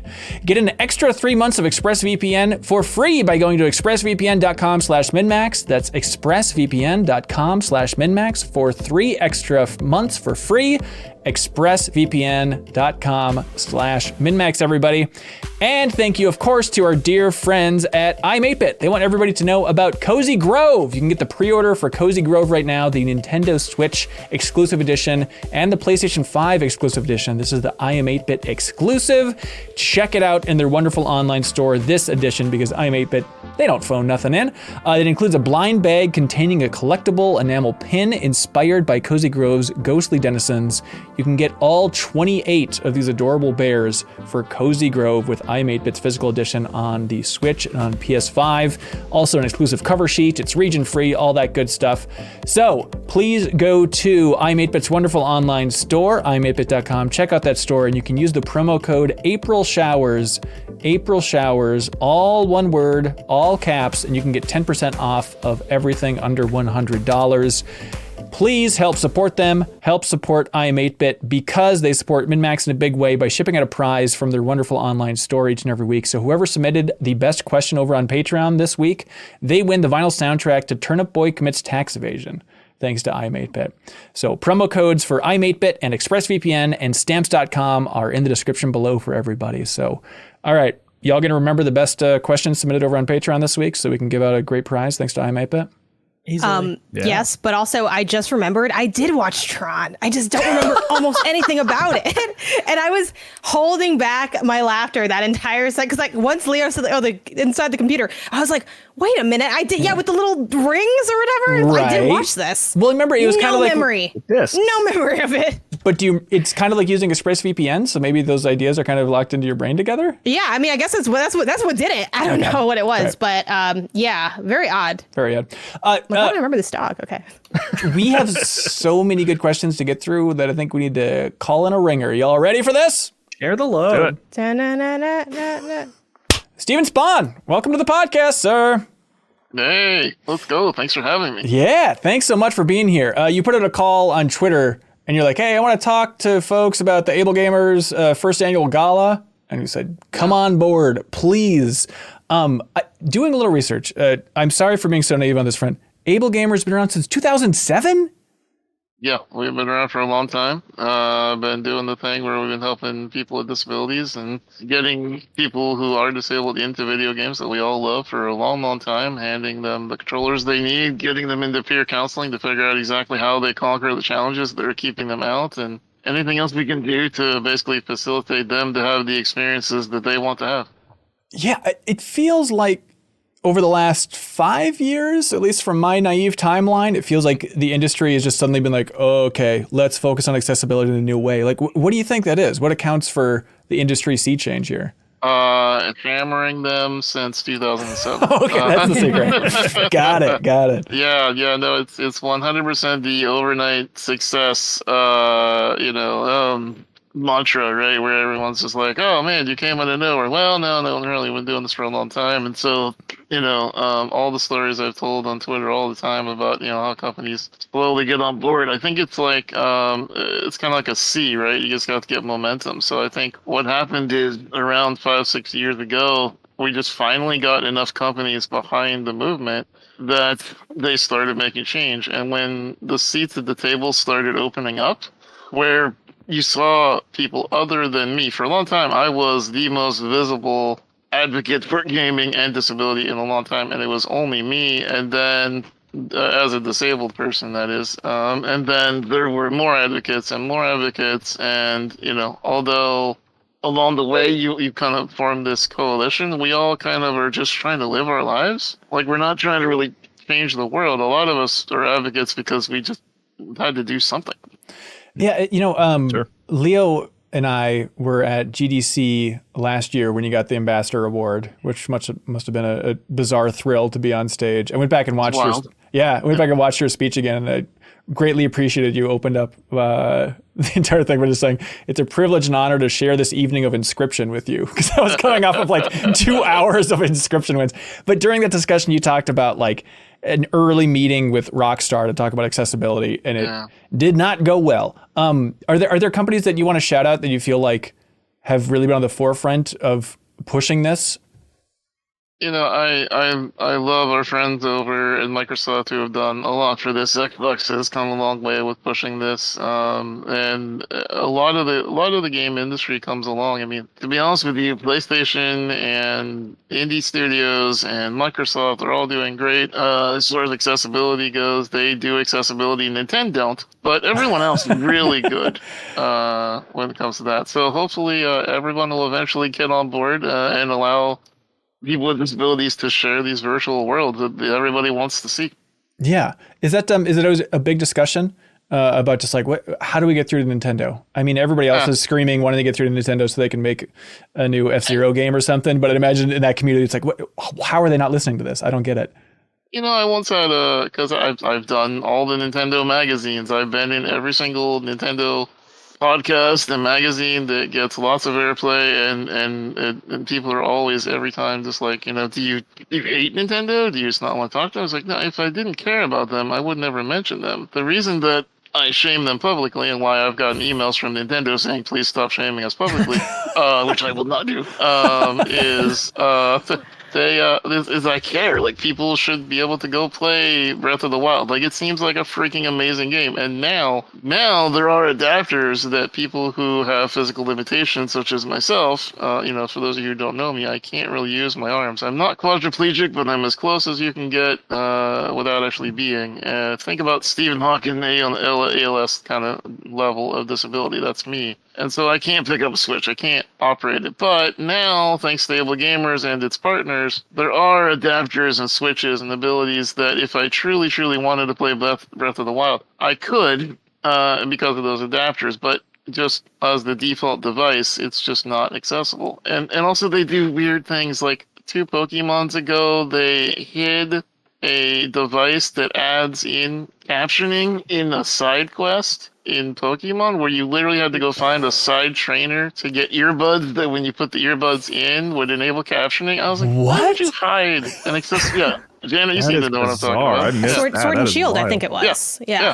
Wow. Had it as a side item. And like, it wasn't even like a main quest where you had to stumble on it. No, it was a side quest. And so you would have missed the entire feature. So if you're deaf, not only do you have to figure out how to get to that quest and how to complete it, but also you may never find it. Right. So, Yeesh. Well, hey, you want to talk about the first annual gala for AbleGamers? Like what that is? No, I want to keep bashing Nintendo. Yeah, whatever, man. The floor is yours. The floor is yours. Why not both, you know? Well, why not both? Yeah. No, you know, the reason that I shouted out to Twitter, because, you know, obviously I know, you know, good friends of yours, like Kind of Funny and whatnot, and they have been really supportive. And so Greg talked highly about y'all and everything you do here. So I wanted to make sure that we, you know, got out the word to you and your followers as well about this cool first of the kind event. It's going to be, think Stardew Valley meets Zoom. So it's literally going to be, people are going to get to come to this virtual event on April 22nd, where you get to log in, be a digital character, 2D isometric, looking down on a ballroom environment. It is a giant space that we built that has video games and entertainment plazas and areas where you can walk around and talk to each other. It has proximity chat, just like Among Us. It has video chat, just like Discord. And so as your character, you get to walk around and have a little cool virtual event. And this is a new thing we're going to be doing year after year. Not today, but this year is the first of its kind. And we will see how we improve and how we do better as time goes on. Yeah. So there's a link in the description for everybody. And is it everybody can sign up to go, or how does it work? Yeah. Literally, you can go to ablegamers.org/gala. You can buy a ticket. The ticket isn't just a donation to the charity. So if you do tax write-offs, check with your CPA, because not everywhere allows tax write-offs for this kind of thing. But if you can, it's a donation to a charity, and then you get to come to the event. And for the first 2.5 hours, it's walking around getting to talk to streamers that you know and love, like Little Simsy, Bruce Green, John Reisinger, Find Black Kai, Mega Oryx, and all this goes on and on of these streamers that have volunteered their time to come and be a part of the stream where people can basically pay $25 to say hello to them, something an opportunity you might not get otherwise. We wanted to come up with a different way to reward people for donating to charity. Yeah, make it more of an experience for sure. That's super smart. And I'm sorry. That's just the virtual part. That's not even the physical. Right. But I'm sorry for everybody who's asking, is this the metaverse? And imagine that's come up multiple times in your experience here. It's not quite the metaverse. Okay, not good. quite yet. It's getting there, though. Okay. All right. GP7. We'll be doing it. Oh, hey, you mentioned it. Somebody wrote in about the exact thing. Jared Meyer over there on Patreon, they submitted a question saying, hey, crew, I find artificial intelligence both incredibly fascinating and terrifying, but either way, it seems like it's going to be part of our lives and deep into everything, including video games. With Steven on, I wanted to get y'all's insight and opinions on how you think AI in gaming can potentially impact accessibility. Doesn't seem too far-fetched to think that in 10 to 15 years, we could have games that could learn player behaviors and even pick up on certain actions that may be hard or impossible for them to perform, and have the game dynamically adapt to meet the needs of people. Steven, have you thought much about this, about the AI revolution happening and what it means for video games? Hey, for one, I'm ready to salute Terminator overlords. That's right. For whatever robots are listening out there, hey, go robots! Thumbs up. Ben. I have thought about this a lot, and I think I think it could be an interesting happenstance depending on the integration that happens in video games. So I am, in some circles, industry famous for being the guy that will fight versus the Souls-like games. So Dark Souls, will not do accessibility. They are stand pat on their we don't need accessibility. And the problem is that all video games need accessibility because all accessibility options are difficulty settings, and difficulty settings are accessibility. But there's a difference between everybody should be able to beat every game and everybody should be able to play every game. And I think that's where AI may come in, because a lot of the discourse, the trouble, the people who yell at me, and even some who have gone way too far on Twitter, it's all about, I can beat this game, and I don't want everybody else to be able to beat this game because then I'm not special. Totally. And that repeatedly is something I've heard from people over and over and over on Twitter. And I understand that, and I think what's going to happen is eventually games will start to get smarter. I think whether it's through AI or through programming, I think that this, easy mode debacle goes away, because I think video games begin to learn not only how good you are, but how good you possibly can be. I think they'll be able to tell if you're struggling, if your reflexes are not fast enough. I think it'll be able to adjust the health of monsters, the damage of the output. I think they'll be able to adjust on the fly to how good you are at the game and then adapt the game to you. We already see that with, sometimes if you fail the same quest 3 times, it'll say, hey, do you want to skip this and just go ahead? Totally. Yeah. Yeah. So I think that'll be the next natural evolution, is the game gets smarter, and this whole discourse of do we need easy mode or what is easy mode goes away, and it just becomes play the game to the best of your ability and have fun doing it. Yeah. It's one of those, I don't know. It's so, everyone's talking about AI and ChatGPT and all this stuff. It's one of those things that, like, it's worth acknowledging at this moment in time, if you're listening to this podcast 10 years in the future or something, like, we get 5 questions each week just about ChatGPT, type stuff, AI type stuff. It just seems like everyone is in that phase of like, what does this mean? Where is this going? It's kind of a fun time in human history, unless it leads to our downfall, then it's not a fun time in human history. But yeah, I mean, I actually like this, Steven, like your thought here, and from the question, the person who wrote the question too, of like a positive application of AI, because like for me, it's all doom and gloom. Like it's hard for me to even think about like the pros, because they're there. It's hard for me to see them right now. Like I'm scared of AI personally. Yeah. There's Ezra Klein's podcast. He's obsessed with AI and is kind of working through his feelings on it, which is interesting to hear because he's a smart fella and he thinks a lot about tech. But he was bringing up like, yeah, he's a little doom and gloom too, but he's thinking about like, everyone's talking about like what it's going to do to the economy and, how it affects whose job and all that stuff. Obviously a huge discussion. And it's not like he's saying, oh, it's going to be great, therefore, but he was like bringing up the angle of like, yeah, but at the same time, if you think about it, it's going to be so weird for the economy and what it would mean for the workforce in America if AI just means that effectively everybody can be the head of their own company with 100 free employees. Like, what does that mean for an economy if that is possible, right? If you just have 100, the equivalent of 100 people, but it's just code? Like, that is such a weird idea to try to wrap your head around. There's also even that question of zooming out. It's like, is AI even the right term? Because it's more like montage of, it's just a collection of data that, I don't know, like, it's so interesting and weird. I mean, they just released the thing saying that even the coders themselves don't know how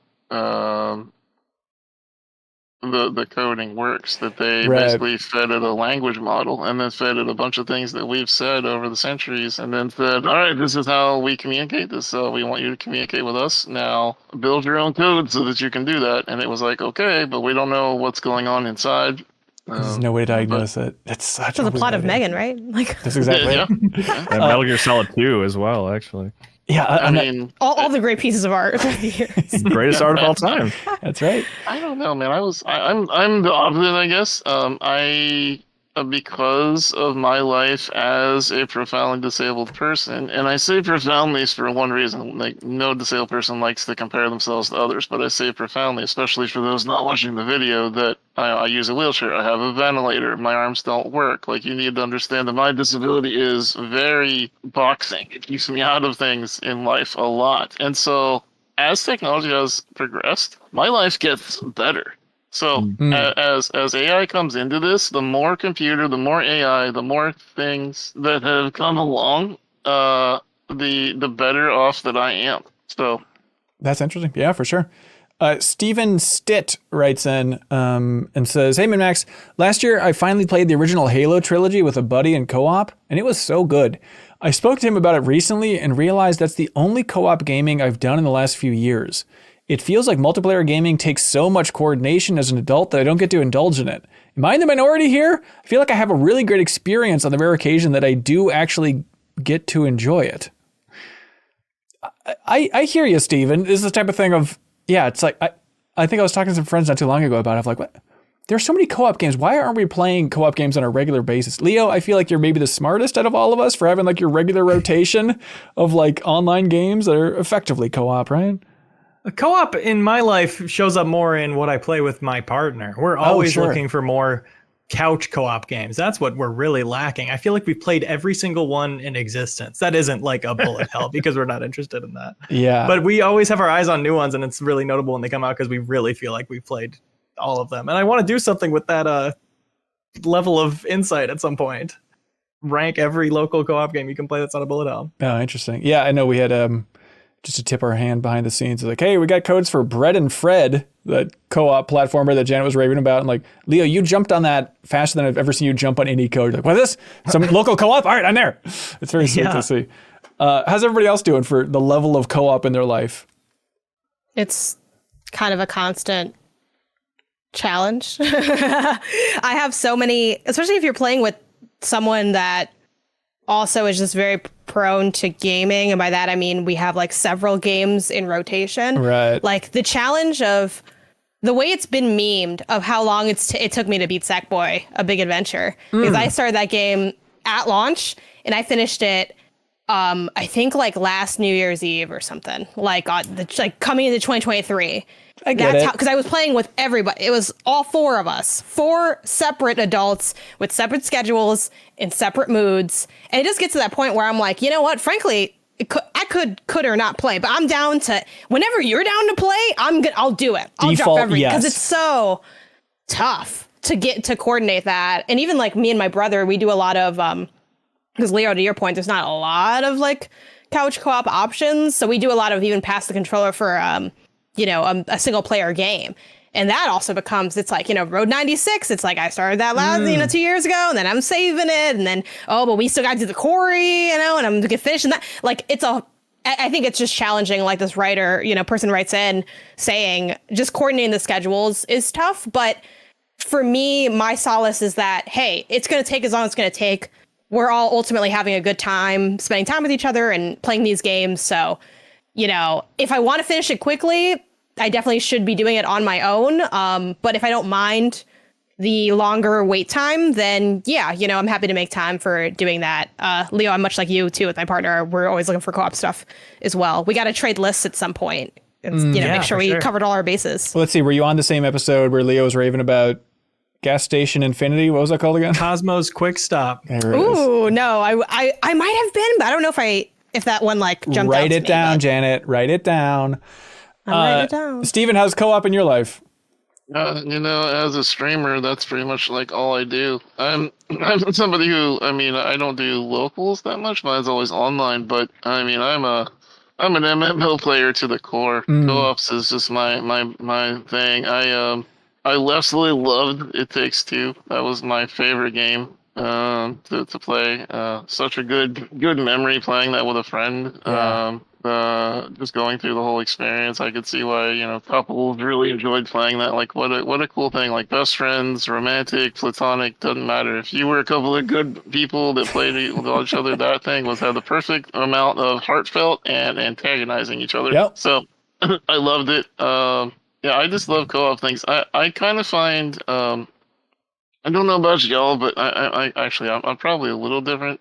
As everybody here mostly games for a job, I feel like I use gaming more for the social aspect. Like I don't love playing single player stuff. Every once in a while something single player will get my attention and I'll get involved for a while, but it's always eventually like, man, I wish I could play this with somebody, or man, I'd rather spend this time with a friend in the game. I'd rather, go find people to hang out with. So even as a streamer, you often catch me doing things that are involving either my community or fellow streamers. Yeah, for sure. Kyle, we should play co-op games. We should play like multiplayer games. I'm busy that day. Is that right? Whatever day that is. Kyle, I forgot that's what day it is. This is I can't.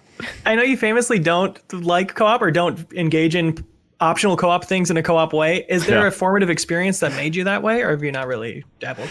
Why are you the way that you are? Yeah, I've actually had some really wonderful co-op experiences. Like Portal 2 co-op with my wife. It was like it's like a core memory and very special to me. But I just like generally when I'm in the mood to play a video game, I like sort of engaging in a world on my own time. But that's not to say I haven't had good co-op experiences. We actually recently as a family played like a point and click game together, and that was like a lot of fun, but it wasn't like an explicitly co-op game. Right. Yeah. And that it's a secret what the game was? No, I just don't remember the name off the top of my head. Was it the one that Sarah liked? Hold on. It's you play as a detective giraffe. Oh, I was like Thimbleweed Park. No.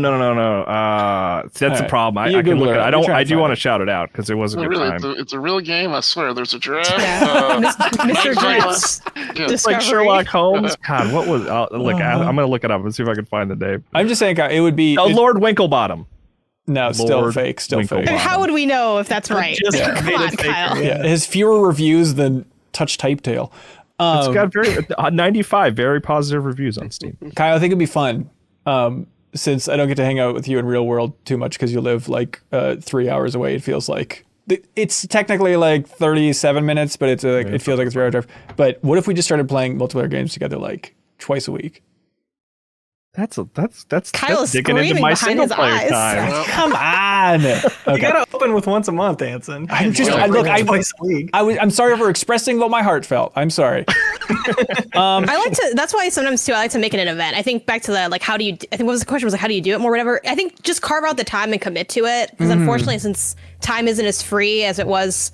I think in a lot of our childhoods where it's like, I walk to my brother's room and we're hanging out for 12 hours because we don't have jobs, Like I'm doing that actually later this month with TMNT Shredder's Revenge. We're going to do 4-player co-op. It's a short enough game that we can beat it in one long sitting. That sounds great. I'm going to order a pizza for it because that's what I've been saving it for. My pizza beer, I'm like, and then I'm also making it kind of a little bit more low key where, not everyone likes to here's the thing. I'll just say it. They're not going to listen to the show.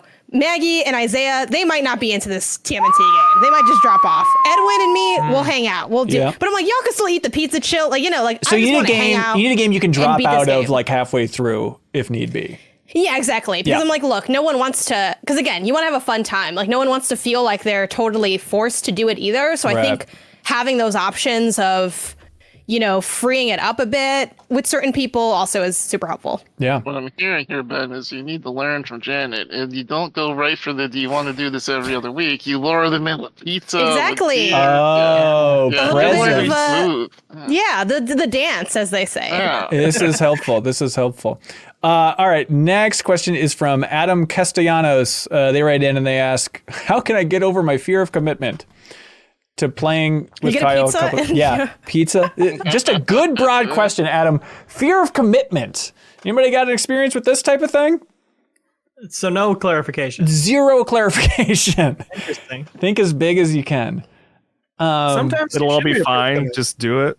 It's such a lazy Therapy answer. if you can afford it. Okay, that's good. But just that Let's answer. leave it to of the like, experts, I'm better at how do I play more co-op games? Yeah, I have to say that's why your advice podcast is not taking off. You keep saying Is ask that what a it is? therapist instead? Yeah. I don't know. I mean, commitment's just the thing where you have to decide that the pain of not doing something outweighs the pain of doing it. yeah, Nice. that's exactly Like it. that. That's perfect. That's insightful. Damn it, that's Actually, insightful. I actually do have a YouTube full of advice, so Hey, that's my wheelhouse. there we go. Let's see. John writes in and says, hey, everybody, what is your longest streak playing the same game? I just passed day 200 logging into Octopath Traveler Champions of the Continent, and I can't stop now. That's What the is mobile that? game, huh? Oh, I didn't even know that existed. Yeah, which I actually hear people seem to like. Well- I really wrote it off immediately. but- Like John here, he says, P.S. It's actually a pretty good RPG. So, well, we did. Longest streak. Leo, is it Red Dead Online? Yeah, if we're talking every day, my highest daily streak was like early 200s for Red Dead Online. Jeez. That's But impressive. yeah, I've been playing Hitman every week at least for about a year and a half now. Oh my That's God. got to be up there. That's up there. That counts. Anybody else got one that's impressive? Wordle. Wordle? I don't even know what the Wordle, streak that's a good was, one. but Yeah. that was probably Animal Crossing. I'm sure I was at a daily Yeah. point at some point, but I wasn't keeping track of the days.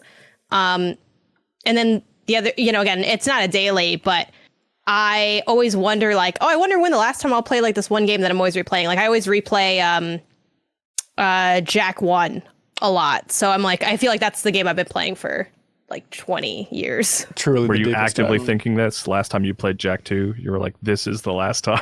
No, because I thought of that. Had that thought in college, which was the red flag. Because when I beat it in college, I'm like, you know what? I don't think I'm ever going to do this again. And then I went back and I was like, this is so much hard. I thought it'd be better. I thought it'd be better because I thought I was better. But it turns out the game was the problem all along. Yeah. It might be Halo 2 for me. Ooh, interesting. Like peak multiplayer online, just going to it every day. That's good. Yeah.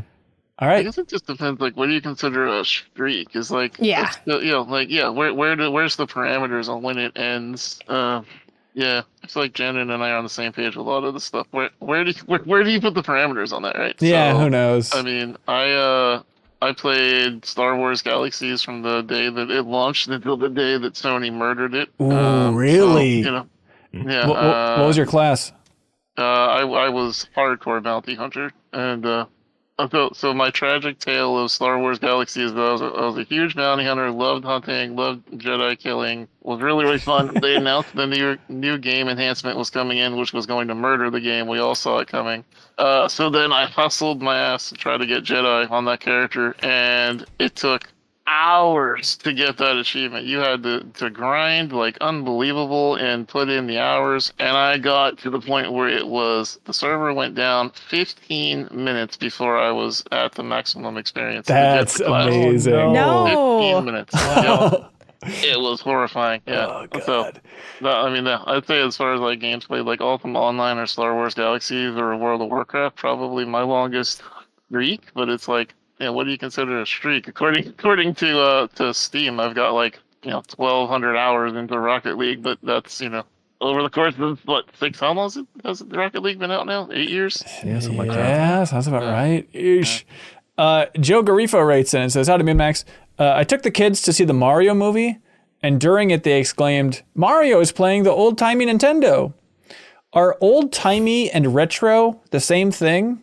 Or is retro based on generations or major changes, where old-timey is based on time that's passed? Also, I hope this comment didn't hurt you as much as it hurt me. It's okay, Joe. I feel like old timey is outside of your life. Yeah. Right. Yeah. Oh, that's interesting. So And retro then is retro anything. is something you enjoyed when you were young. Doesn't retro imply cool though? Yeah, that I feel not like a it has a. connotation? I think also retro maybe has. I don't think it needs to be something you enjoyed in your life, but I think it could be something that you have. I wouldn't say a memory of, but like that's still relevant today. So like I think vinyl is very much like a retro thing. Like I wasn't around when vinyl was like popping off because we were already onto CDs, maybe the end of cassettes, but I still have vinyl and I like kind of could see that being I wouldn't call that old timey the way I would call like a I don't even know what they're called, but you know the thing with the opening, it looks like a flower at the top. Like, Gramophone? yeah, like that's old timey, you know? But Yeah. I wouldn't say a vinyl or a record player is old timey, even though it's outside of my lived time. Is it just A retro penny farthing bicycle. Well, like those bikes with a big wheel in the front. That's old timey. Is it? Yeah. Is there something? I like the distinction of if it's in your life, but also is it like if it's old and you didn't like it, it's old timey, and if it's old and you did like it, then it's retro? Or if it's like if it's cool now, it's retro? It's like, is it just kind of a qualitative thing? Maybe old timey is like it's just completely out of use at this point. It's like 'Cause, museum-esque. Yeah. It's like 'Cause, wouldn't even like, be in an vinyl- attic. It'd be like in a museum. Because the I vinyl, they're remember. still pressing the records, and you're buying the records. Right. Right. But Old yeah, timey to me just feels like I don't know, retro, old timey. It's like this was about a year ago. One of my best friends came over. She's got 2 kids, and one of her kids, who is an 11-year-old, bopped over with her one day when we were exchanging some food that was going to go bad in her house, brought it over to me, and the kid's like, here's this bread, Mom wanted me to give it to you. Hey, thanks. And then he hears my Alexa playing in the background, and he's like, oh, wow, I love that Justin Bieber. Classical music is so good. And I'm like, Weird. get out of my house. Get out. classical. Kyle, What a weird sentence. Like, like so many classical parts of that. Justin Bieber. Yeah. It's very Mad Libs like. But Yeah. Kyle- Out of the mouths of 11-year-olds? That's right. I think that's it. Yeah. Kyle, did you see the Mario movie yet, or forget when you were seeing it? Tonight. Okay. At the time of this recording is Okay. the plan. We'll see. Very curious. Yeah. are you going with your family or are you going stag? What's the situation there? Yeah. I'm Can I going come with with you? I'm going by myself. That'd be funny. Yeah, by the way, if you're curious about our thoughts, we recorded a huge episode of Max Spoilers. It's on our YouTube channel for MinnMax or in the bonus podcast feed where we had 7 Where people Leo on it. adopted the entirety of the You saw the audience? clip, that's right. He does does my better that- judgment. I was he like, does I that know, every theater. I don't want any spoilers, but I imagine this clip won't have any spoilers. Oh, that's right. Andy Wera writes in, good general question saying, what are some relatively lesser known indie games from recent years that you wish more people played? I recently got a short hike on Steam Deck and I've had a blast playing it. You should check out Little Gator Game if you like a short hike. They're very much sister games in my mind. But Yeah. lesser known indie games. What jumps to mind if you got one to pull from here? As featured in the recent Shazam film, Iconoclasts. What? It's in Shazam?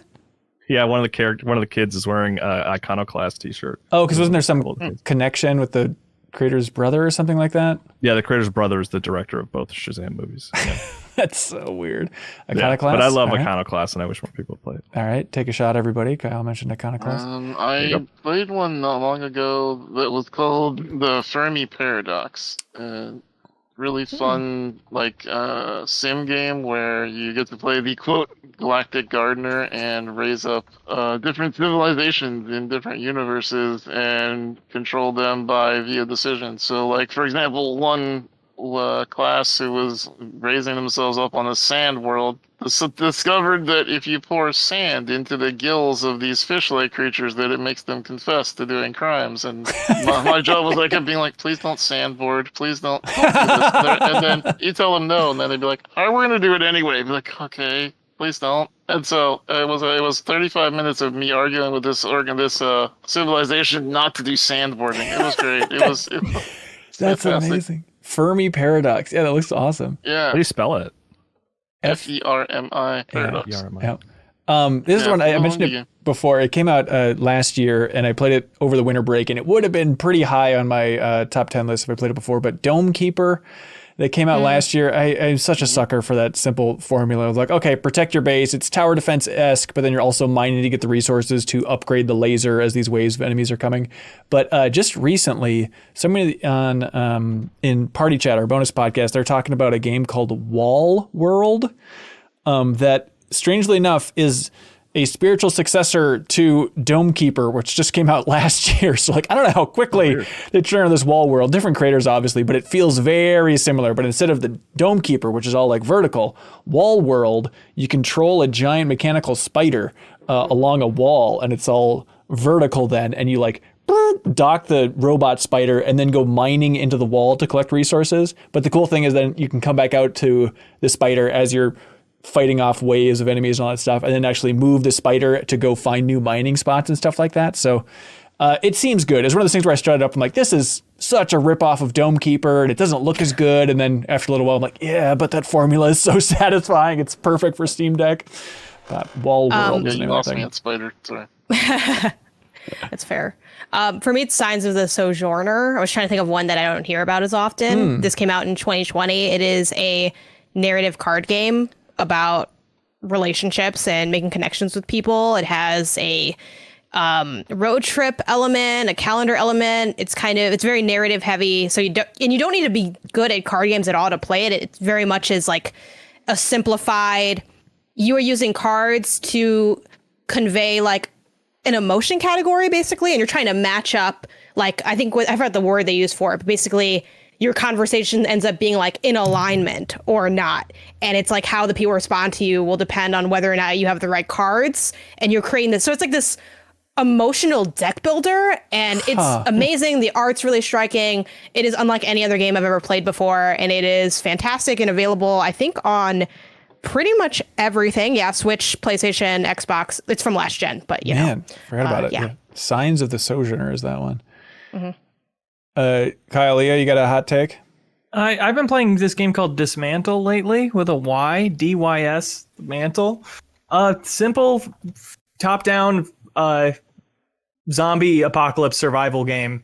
But it's local co-op, so I've been playing a lot of it with my partner. And it's been really fun. Really simple, fun curve of like gradually being able to destroy more things and get more resources. Going from being able to destroy boxes to sinks to like taking down full walls of houses with a baseball bat. Sweet. I like it. Are we allowed to interject our own questions on top of other people's questions? Not really. We like to keep it as, simple and structured as possible. No, have at it, please. Anyway. So my That's podcast mostly now. what we do here. That's right. Yeah, okay. No, this has made me think like about that article that came out. Maybe some of you read it. Came out at the end of last year. It said that 12 years ago, Steam introduced 300 new games per year. And at today's date, it's 300 new games per week. Dude. My thought on that article was just like, I mean, again, as a part-time streamer and just a gamer in general, like at this point, how you talk about ChatGPT and cool uses we could think of, like build me a ChatGPT that tells me what games will actually like. Like, how are you supposed to even sift through the amount of games that are coming out anymore? Yeah, and Steam is trying, I guess, to recommend you stuff, but it's still pretty broad. It's tough to God, it feels like that's got to be coming within the next year, right? Of somebody making just a tailor-made program for exactly your taste in games. Ugh, I don't know. Yeah, Steam tries to do that, but is not trying very hard. No, it's just like, I don't know, you like survival games? Here's another one. It's like, okay, got it. I mean, I just think, not to be like pluggy, I didn't make this thing, so like I have any stake in it, but the folks behind Eon Gaming made a platform that's kind of trying to do that. It's called critrate.io, and it sorts you into like a gaming house based on your gaming personality, and then you like you put your review stuff, like a thumbs up, thumbs down, pass, or whatever kind of thing on games, and then it tells you like your house likes these games, and then it, like what your house is like playing or looking forward to. So it's their attempt to do that, still in its early stages. But I thought it was kind of a novel look at those kind of tertiary platforms for like gaming companions. Like we have like a lot of different logging and tracking things, but not something that's so, I don't know, weirdly like what is that a personality test called, where it's like Myers-Briggs. It's like Myers-Briggs for gaming, basically. Right. Weird. That's a fun idea. And it also, I don't know, it has a weird tribalism aspect of like, okay, our house is like this. There'd be like a weird point of pride for like having a name for your taste. Like, it's weird. I think that's kind of cool. Like, I'm a big fan of categorizations and online quizzes, as any millennial is, you know? So frankly, I thought it was pretty fun. And I thought it was fairly accurate in what it gave me back versus like my boyfriend Isaiah and things like that. So we'll see if how that accuracy remains, because we both have really broad tastes too. Yeah. So I'm curious to see like how it evolves or how accurate it ends up being, or can it give me like a deep cut rack and then I'll, you know, it'll fit. I don't know. That's still pretty early, but I thought it was cool. Yeah. What's the name of that again? Crit Rate. Crit.io. Garrett Wainstock wrote in, and they said, recently I came across a video where someone bought and destroyed a perfectly functional Pac-Man arcade machine. My immediate response was disgust, but then I thought, this is no different than somebody hoarding that machine in a personal collection. Only a single person / family gets to enjoy the machine in either situation. I don't think I would feel comfortable having a personal arcade or pinball machine, even if I refurbished it myself. An arcade machine is like a theme park to me. I hear that truck, Janet. I hear that truck. Is it just an issue of having no place for these cabinets? So like, where else are they going to go besides someone's house? Is it just jealousy? I considered comparing the concept against the idea of owning a game system, but that experience can easily be replicated by others via emulation. I dislike the concept of owning more property than one reasonably needs, and this seemed like a pretty explicit example of it. Still, I don't hold this opinion strongly. I would love to hear others' thoughts on the idea of hoarding arcade cabinets. Garrett, this came at the perfect time in my life, because literally last week, a friend texted me and he's like, hey, I found they have a Sunset Riders arcade cabinet going for $1 or your best offer. And it's like not too far away from Minneapolis. And I made a whole video about how much I love Sunset Riders and that arcade cabinet meant a lot to me. And it's like, God, if I ever bought anything, it would be that Sunset Riders arcade cabinet. And so I reached out to try and get a feel for where they're at. And actually, we're a little mischievous where I had a friend reached out to give his offer just to see like, how flexible is this guy going to be? Because this thing is worth like $3,000, you know? So it's like, does he just want to get rid of it? And so my friend found out that this guy, he's like, if you offer me $800, it's yours. And it totally works. And it was a real like moment of my life, a real dividing line of like, my wife was confused, but very sweet for me. Like, if you want it, sure, go for it, you know? But it's just this moment of like pure nostalgia. It's completely impractical. It's going to weigh 3 tons. It's $800 for a game I can already play anywhere I want to, essentially. And it's just this moment of like, you know what? I'm going to let that childhood die. I'm going to say goodbye and not get my dream arcade cabinet for $800. That would have been a great, for your background. Come on. You could have had a Sunset Riders machine. It's a tax write-off. Well, this is for your company. This is for your livelihood. Okay, well, interesting, everybody. That was the gross part of like, if I use MinnMax money and I made a video about refurbishing it, then it would totally be legit. But it's like, no, that feels gross. I can't. Why? You can argue your whole career is gross by that logic. Like, I do. It's about passion, and if this is something you're passionate about, right? But I'm not. I don't know. I think I'm at a point in my life. The story sucks, Ben. I know it does. I'm letting everybody down. But change the ending. The only person I can have on my side is awful. Maybe Leo would be with me of that idea of like, you know, having a bunch of crap, even if it's nostalgic crap. Like, I think I'm at a point in my life I'm just like, I don't really want. We're talking about one crap though, not a bunch of crap. I don't want one large crap 3-ton machine for nostalgia. Thank you. Leo, yeah, I mean, not everything you might like will spark enough joy for it to be worth keeping around. Certainly a 3-ton arcade cabinet. Thank you. I heard it was like how he told the story though. That's my beef. If he was like, you know, then I was thinking, do I want this giant thing? I don't. Then I would be like, oh yeah, sure. But he was like, I thought about, you know, my love and my passion for it. And then I just said no. Yeah. I said forget my dream. That's why I wasn't on board with the story. Why didn't you bring this up during the fear of commitment question? Yeah. I know. It was, the conclusion is I realized, you know, I have a deeper love and passion for simplifying my life. And it's having a 3-foot by 3-foot square. Yeah. Right. For the record, I probably wouldn't get an arcade cabinet either. They are a cajillion pounds, and I'm not going to do all that work. Yeah. But I don't have a strong. The only arcade thing I really want that I would do anything to have, I would need a house probably for this and then I would need it's a lot. I want that Luigi's Mansion arcade cabinet. I would. That thing of all the games. Yeah. Are you kidding? Have you ever played it? I have. It's cool. The vacuum one. It's very cool. Excuse you. You feel the coins going to into the thing. You are Luigi. Yeah, Get out of here. It's good. Get this guy out of here. All right, that's fair. Mike Spam writes in, and they say, in light of the news that Dreams is being shut down, not updated is a better way to put it, social features being removed, per user storage capacity decreased, do you think there are any lessons we can learn from Media Molecule's Dreams' failure to take off? Also, everyone should check out Lock, which is the best original game on the Dreams platform. I'll be damned. Failure is too strong a word, I wonder. Yeah, so it's a thing of like, you can still buy it, but they're just, come September, I think it was, they're going to stop updating Dreams, which is a bummer as we're a big Dreams champion kind of outlet here at MinnMax. But I think the kicker is just the feeling that, now it's for sure not going to come to PC. Because in that post, they also said Media Molecule is moving on to their next game. And like, I'd imagine that'd be a complicated one for anybody else to port to PC. So what if that was the next project? That'd be so complicated. No, that is. I didn't even think about that side of it, but yeah, that's a bummer. Yeah, but are there any lessons after a couple of years of Dreams from Media Molecule that the industry can learn? I think you need to give people something to do with what they make in it for it to be really compelling. The fact that it felt like kind of a dead end for your creative outputs rather than a launching pad, I think, made it hard to get excited about. Yeah. As much as I loved it and thought it was super cool. I mean, that's the frustrating thing was, because like visiting Media Molecule, the conversations were very much like, we want this to be a platform and we would really love for people to be able to sell games separately. Like if you build a game in Dreams, you can sell it separately on the PlayStation Store, maybe under a different banner or something like that, and then make a little bit of that profit. And then Sony gets a little bit of that profit naturally. And so just that lack of kind of, and I was hoping maybe for PC that would really kick in.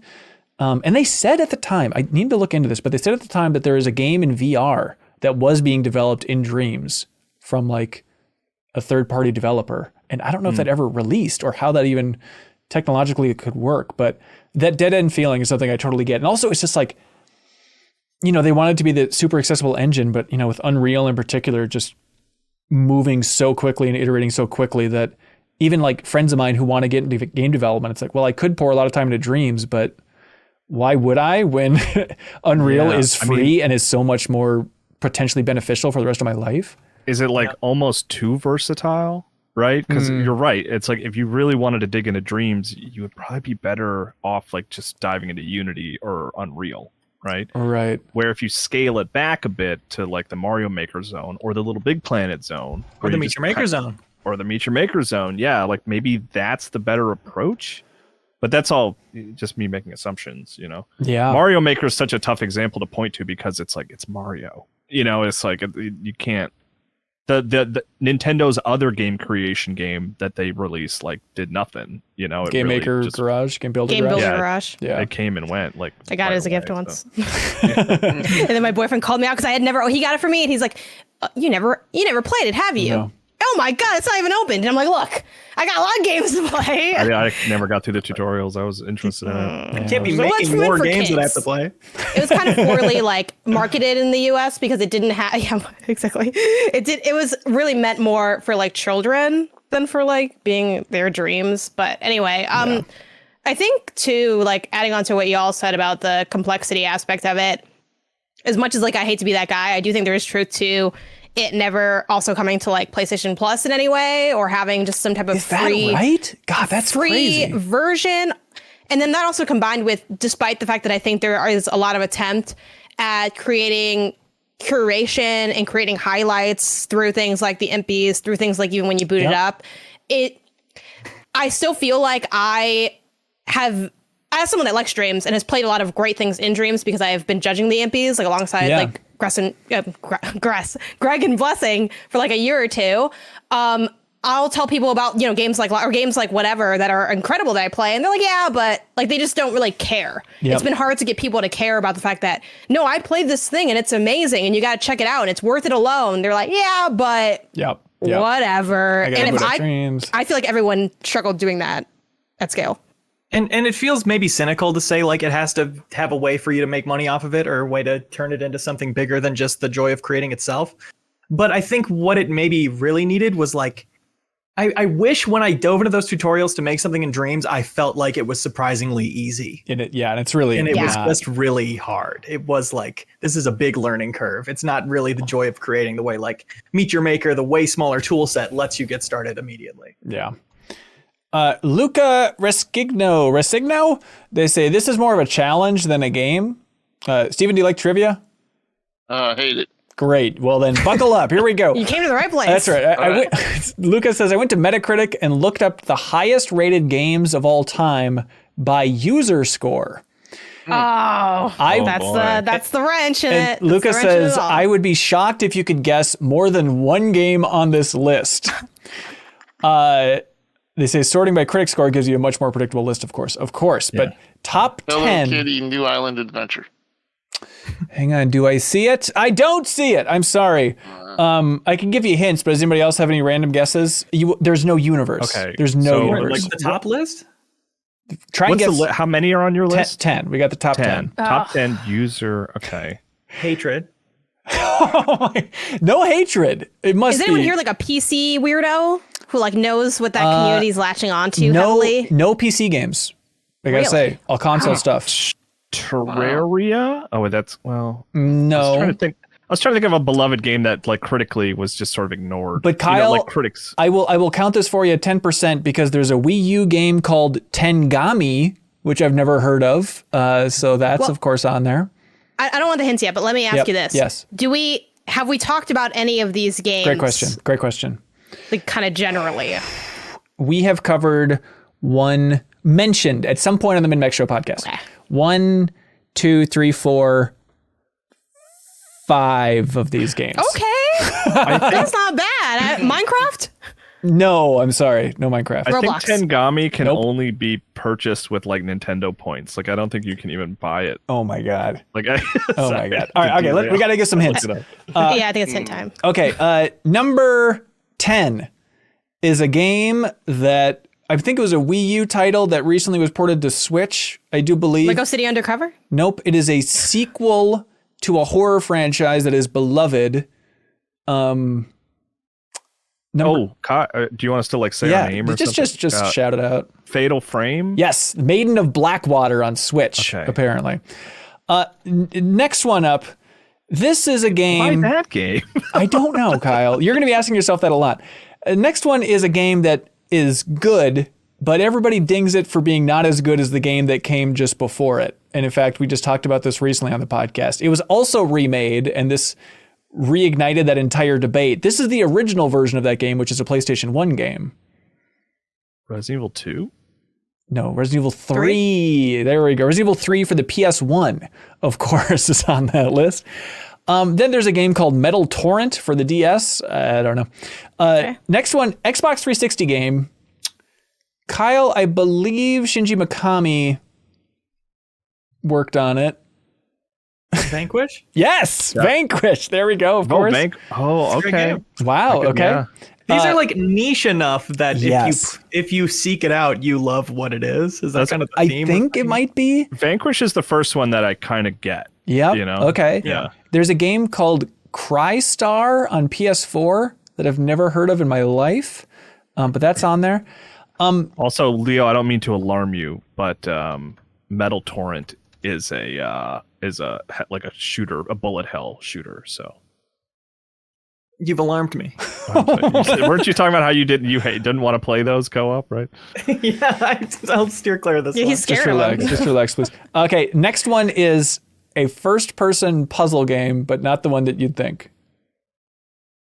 And it's not. 1996 classic Dr. Mario's Pill Pusher. What was that game called? Where the pills, the Tetris.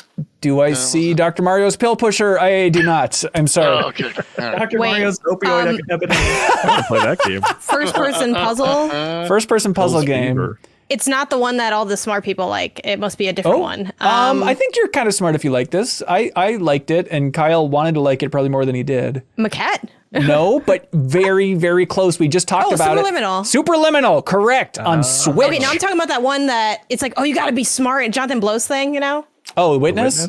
Yeah. You gotta be smart, It's not the game. Witness, but it's gonna be like the Witness for normies. Smart. I love Superliminal, and I don't understand what was going on in the Witness. Okay, Superliminal, that was on Switch. Next one up. This is a first-person puzzle game that's not the one you think. You have to be smart, but not too smart to enjoy it. So it's not the Witness, it's not Maquette. What's the Witness parody? What is that one called? The Looker? The Looker? Oh, No. Stanley Parable? No, come on. This was Superliminal on Xbox One. That's the next. That's the next one. You didn't have to say, come on. Is it come on, color was it necessary? cube with a Q? No, Kyle, it's Superliminal on Xbox One. I'm serious. No, it's Hubert, yeah, oh. Hubert. it's not Qbert. Sorry, there's no Qbert on I here. thought you were saying it's like Superliminal on it. No, it was just literally that. Okay. But I'm glad your mind was going places, Kyle. Okay, next one. This is a game that was remade. When people talk about the greatest remakes of all time, this is top 3. Wind Waker HD? No, a lot of people put it at number 1. It's a retro remake of a retro game at this point. Old timey, I should say. Super Mario All-Stars. No. Interesting though. It's in the same series as another game on this list. That we've said already? Yep. Oh, so Resident Evil, is it Resident Evil 1 on the GameCube? Correct. There we go, Janet. Oh, I found my people. Yeah, this one's too obvious. We'd all get this one too quickly. But number 2 is ZHP Unlosing Ranger versus Dark Death Evil Man on PS2. I mean, Easily number yeah, 2. everybody can show their tattoos of that. Darkwing Duck, got it. Yep. All right. By the way, this is like good new show plus fodder, like playing the best. Oh my Yeah, God. this is great. Unlosing Ranger versus Dark Death Evil Man. Okay, number like 1. Disgaea, kind of. Number 1, this is a game that Capcom finally announced they're bringing to the Switch, and there was much rejoicing. Mega Man Battle Network. Close, but not quite. Much Mega Man rejoicing. Battle Network 2. No. 3. This 4. is a game that was released on the Someone DS. stop him. The DS ones. I'd imagine it was a big hit in your house, Kyle. It's an adventure game, technically. Got a lot of heart, even if none of the characters do because they're dead. Grim Fandango? No, Capcom. Capcom, right. It was released on iOS as well. Resident Evil 4. No. Ghost Trick helpful? Phantom Detective, everybody. Ghost Trick Phantom Detective. Apparently it's number That 1 was a big user hit in this reviewed house. game of all time. My kid played it kind of recently. Oh, really? There we go. There we go. Congratulations, Luca. Thank you for stumping everybody with a very weird game of trivia. Yeah, that was a good one. Steven, we need to choose our favorite question. They win Question of the Week, and they win a big prize from I'm 8-Bit. They win Turnip Boy Commits Tax Evasion on vinyl. Is there a question that stood out to you as number 1? I like the AI question. AI question? Okay. That's good. Because you put my name in it, so therefore you win. Oh, diabolical. Yeah, All don't right. pander to me, yes. Congratulations, Jared Meyer. You just won another vinyl. Look, I don't know if anyone's picking up on this. Jared Meyer is slaying. Jared Meyer has won like 10 prizes from IM8. But look, hey, you got to go with it. Congratulations, Jared. Now it's time for something. He's just loaded. He's selling these on eBay. He's not even listening to any of the vinyls. Yeah, he's got like a lemonade stand, but he's just selling vinyls. Okay, it's time for something that we call Get a Load of This. Tidbits, little things, fun facts. I'll kick it off here, everybody. Hey, get a load of this. I understand this is exactly my Venn diagram of interest, so I apologize. But I was listening to the behind the scenes podcast about Survivor, which is surprisingly good. But the head of the art department on Survivor worked on the Star Wars prequels, and he worked closely with George Lucas on Attack of the Clones specifically, to the point that George is like, how about you put on some clothes and you can be in the film? And so technically the head of the art department on Survivor is Kit Fisto from Star Wars. He got to play Kit Fisto, but he was just an artist that George is like, go ahead, you're Kit now. So fun cross-pollination there. This is a good George Lucas. Hey, thanks, man. Leo, you got one? Get a load of this. My dear friend Mini Pete released a video game Mini that I'm Pete? too biased to talk about in a regular place on this podcast. Nice. It's called Melon Journey, Bittersweet Memories. It's out on absolutely everything, Switch, Steam, and consoles. It's a really cute, like, Game Boy throwback adventure game. Super simple adventure puzzles, really cozy vibe, great music, great pixel art. Check it out. Sweet. Melon Journey. Melon Journey. Awesome. Janet, you got one? Oh my god, wait, I think I've seen this game before. The Melon Journey one. Okay, anyway, I have to look into this later. I'm very excited. Okay. And I don't care about Leo's friends. So this is just all genuine. I don't know who this person is. I genuinely don't care anyway, about get a load of this. My thing is a little wordy. If you like Wordle, which I also mentioned earlier today, this is an awesome, I guess, is it a board game if you don't really have like a set up card game? I don't know what this is. It's a game. Board game, card game, whatever. It's by the Exploding Kittens people. Or like published by Exploding Kittens. And essentially it's Wordle, but you come up with a word yourself. And then you have to like buy clues. Like you're trying to guess the other person's word. And you like buy clues. And then it's like whoever has the most tokens after they like guess correctly wins. So like the clues will be stuff like, oh, how many like you get 8 tiles to make your word. It's like how many letters are in your word, or like funkier ones like what does your word rhyme with? But it's also a really expensive clue to buy. So it's kind of a push and pull between like guessing, and if you guess and you guess wrong, like they get 2 of the little top like berries, and again it's how many berries you have at the end. Not the cleanest explanation, but the thing I'll link below will be a cleaner explanation. All right. It's a super fun game. It's super fast, 2 players, 15 minutes, only $15. Love it. I played it. I loved it. I think it hits that sweet spot between people that are really into word games and people that maybe are a little bit more intimidated by, you don't want to duke it out in Scrabble or Bananagrams. This is a nice, safe space for those 2 people to like hang out and play against each other. What's it called again? A little wordy. Little wordy. Like it. Kyle, you got one?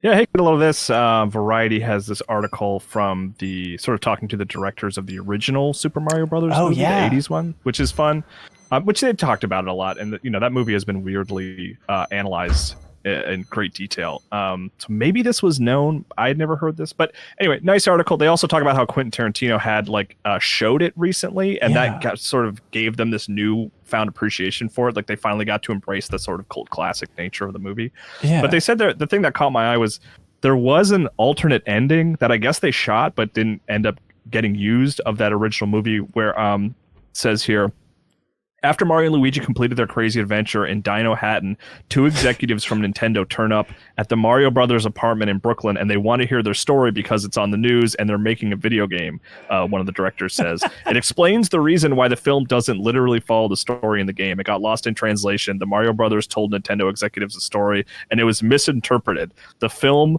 was meant to represent the actual story. So that's I guess the original idea was it was supposed to be a prequel, right? And then the video game resulted from that. And a little bit of like just seeing Miyamoto like trying to write it all down, but he can't write it down in time, so he's just like getting parts wrong. Like, they also in the interview they were kind of he built it a little bit of like this might have saved the movie, and I was like, it would have been interesting. I think I'd like to see it. Yeah. Steven, do you have something? Sorry to put you on the spot here. No, you absolutely did not. I have been enamored with the Moana live action remake idea. So weird. Man, Disney and their desire to keep making everything live action. And the weird thing is I'm mentioning it not because I love it, because I'm confused by it. Like I don't understand why we're turning around animated movies from 25 years ago and also 2 years ago. Is there any rhyme or reason? Money is the rhyme or reason. Money. It's just but it's like that gross thing of like it feels like that it's the new equivalent of like the 3D conversion for like putting a movie back in theaters for there's that 5-year span where they would do that for some old stuff like Jurassic Park back in theaters. For now it's just like I don't know, the word Moana is back in theaters, and I guess it's a different, worse version, but please enjoy. But as a big fan of Moana, I'm like, I don't know how you get like another kid who can sing that. Like, because the actress is, I'd have to imagine too old at this point, but she's so good in that movie. I don't know. It's gonna be weird. The more I see about Little Mermaid, the more like seeing the Mario movie and seeing the Little Mermaid trailer beforehand, like there were gasps in the audience when Sebastian was on screen. For like, you just went for like a realistic looking crab. It's horrific. It's not what we want from our buddy. Ugh. Get a load of this from the community in the Discord, which you get access to if you support us on Patreon. Eric in the Discord shared this tweet where they said, somebody said, I just made a mind-blowing discovery about the banana sound effect in the Donkey Kong Country Returns and Tropical Freeze games. Kyle, have you seen this? No, I'm fascinated already. Okay, well, here we go. Hang on, let me really make sure it's right. Okay, so playing this clip, this is collecting a banana, and then they might be slowing it down.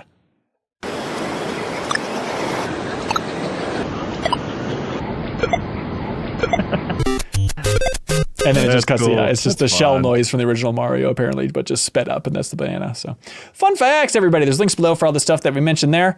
But hey, that's it for this episode of the MinnMax Show podcast. Steven, thank you for joining us. Thank you for having me. Yeah, one more plug. Anything you want. Where do you want to point people?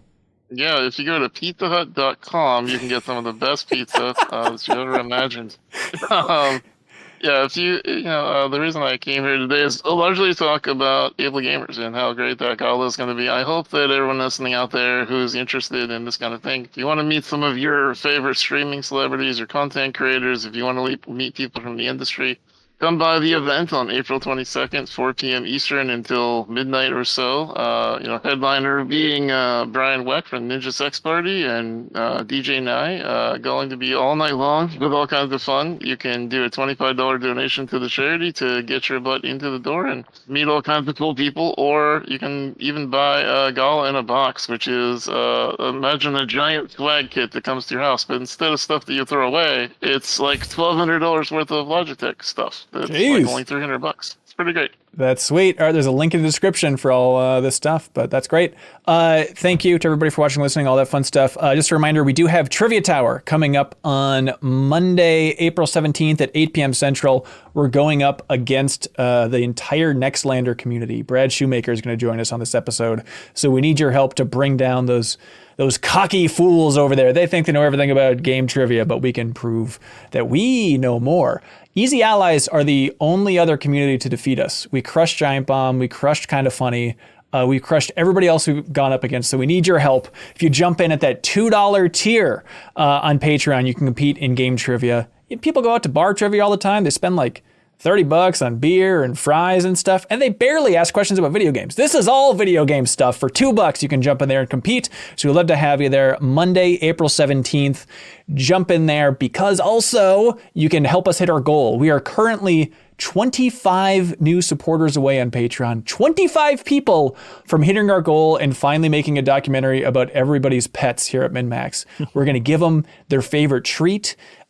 Just record the hell out of them. I want to learn more about Kelsey's bird, all this fun stuff. We were talking about a trick portion. That's right. Thinking like the Last Dance style montage. It's going to be great. And we just need 25 more people. That is the beauty of an independent games media outlet like MinnMax, is 25 people can make the difference. So if you're listening to this, you want to jump in at that $2 tier, help us hit that goal to make that pet documentary and compete in Trivia Tower for great prizes like a frickin' Astro A30 headset. We'd love to have you. Also, if you jump in at the $5 tier on Patreon, on Friday, we have a bonus podcast going live. It is another GDC podcast where Jacob Geller and I unpack the panels that we didn't quite talk about in the first bonus GDC discussion. So, ticket to GDC is thousands and thousands of dollars, but I spent the entire week going to as many developer panels as I could and taking thorough notes. And so we share behind the scenes stories on the development of God of War Ragnarok, Horizon, talk about the development of Avowed at Obsidian.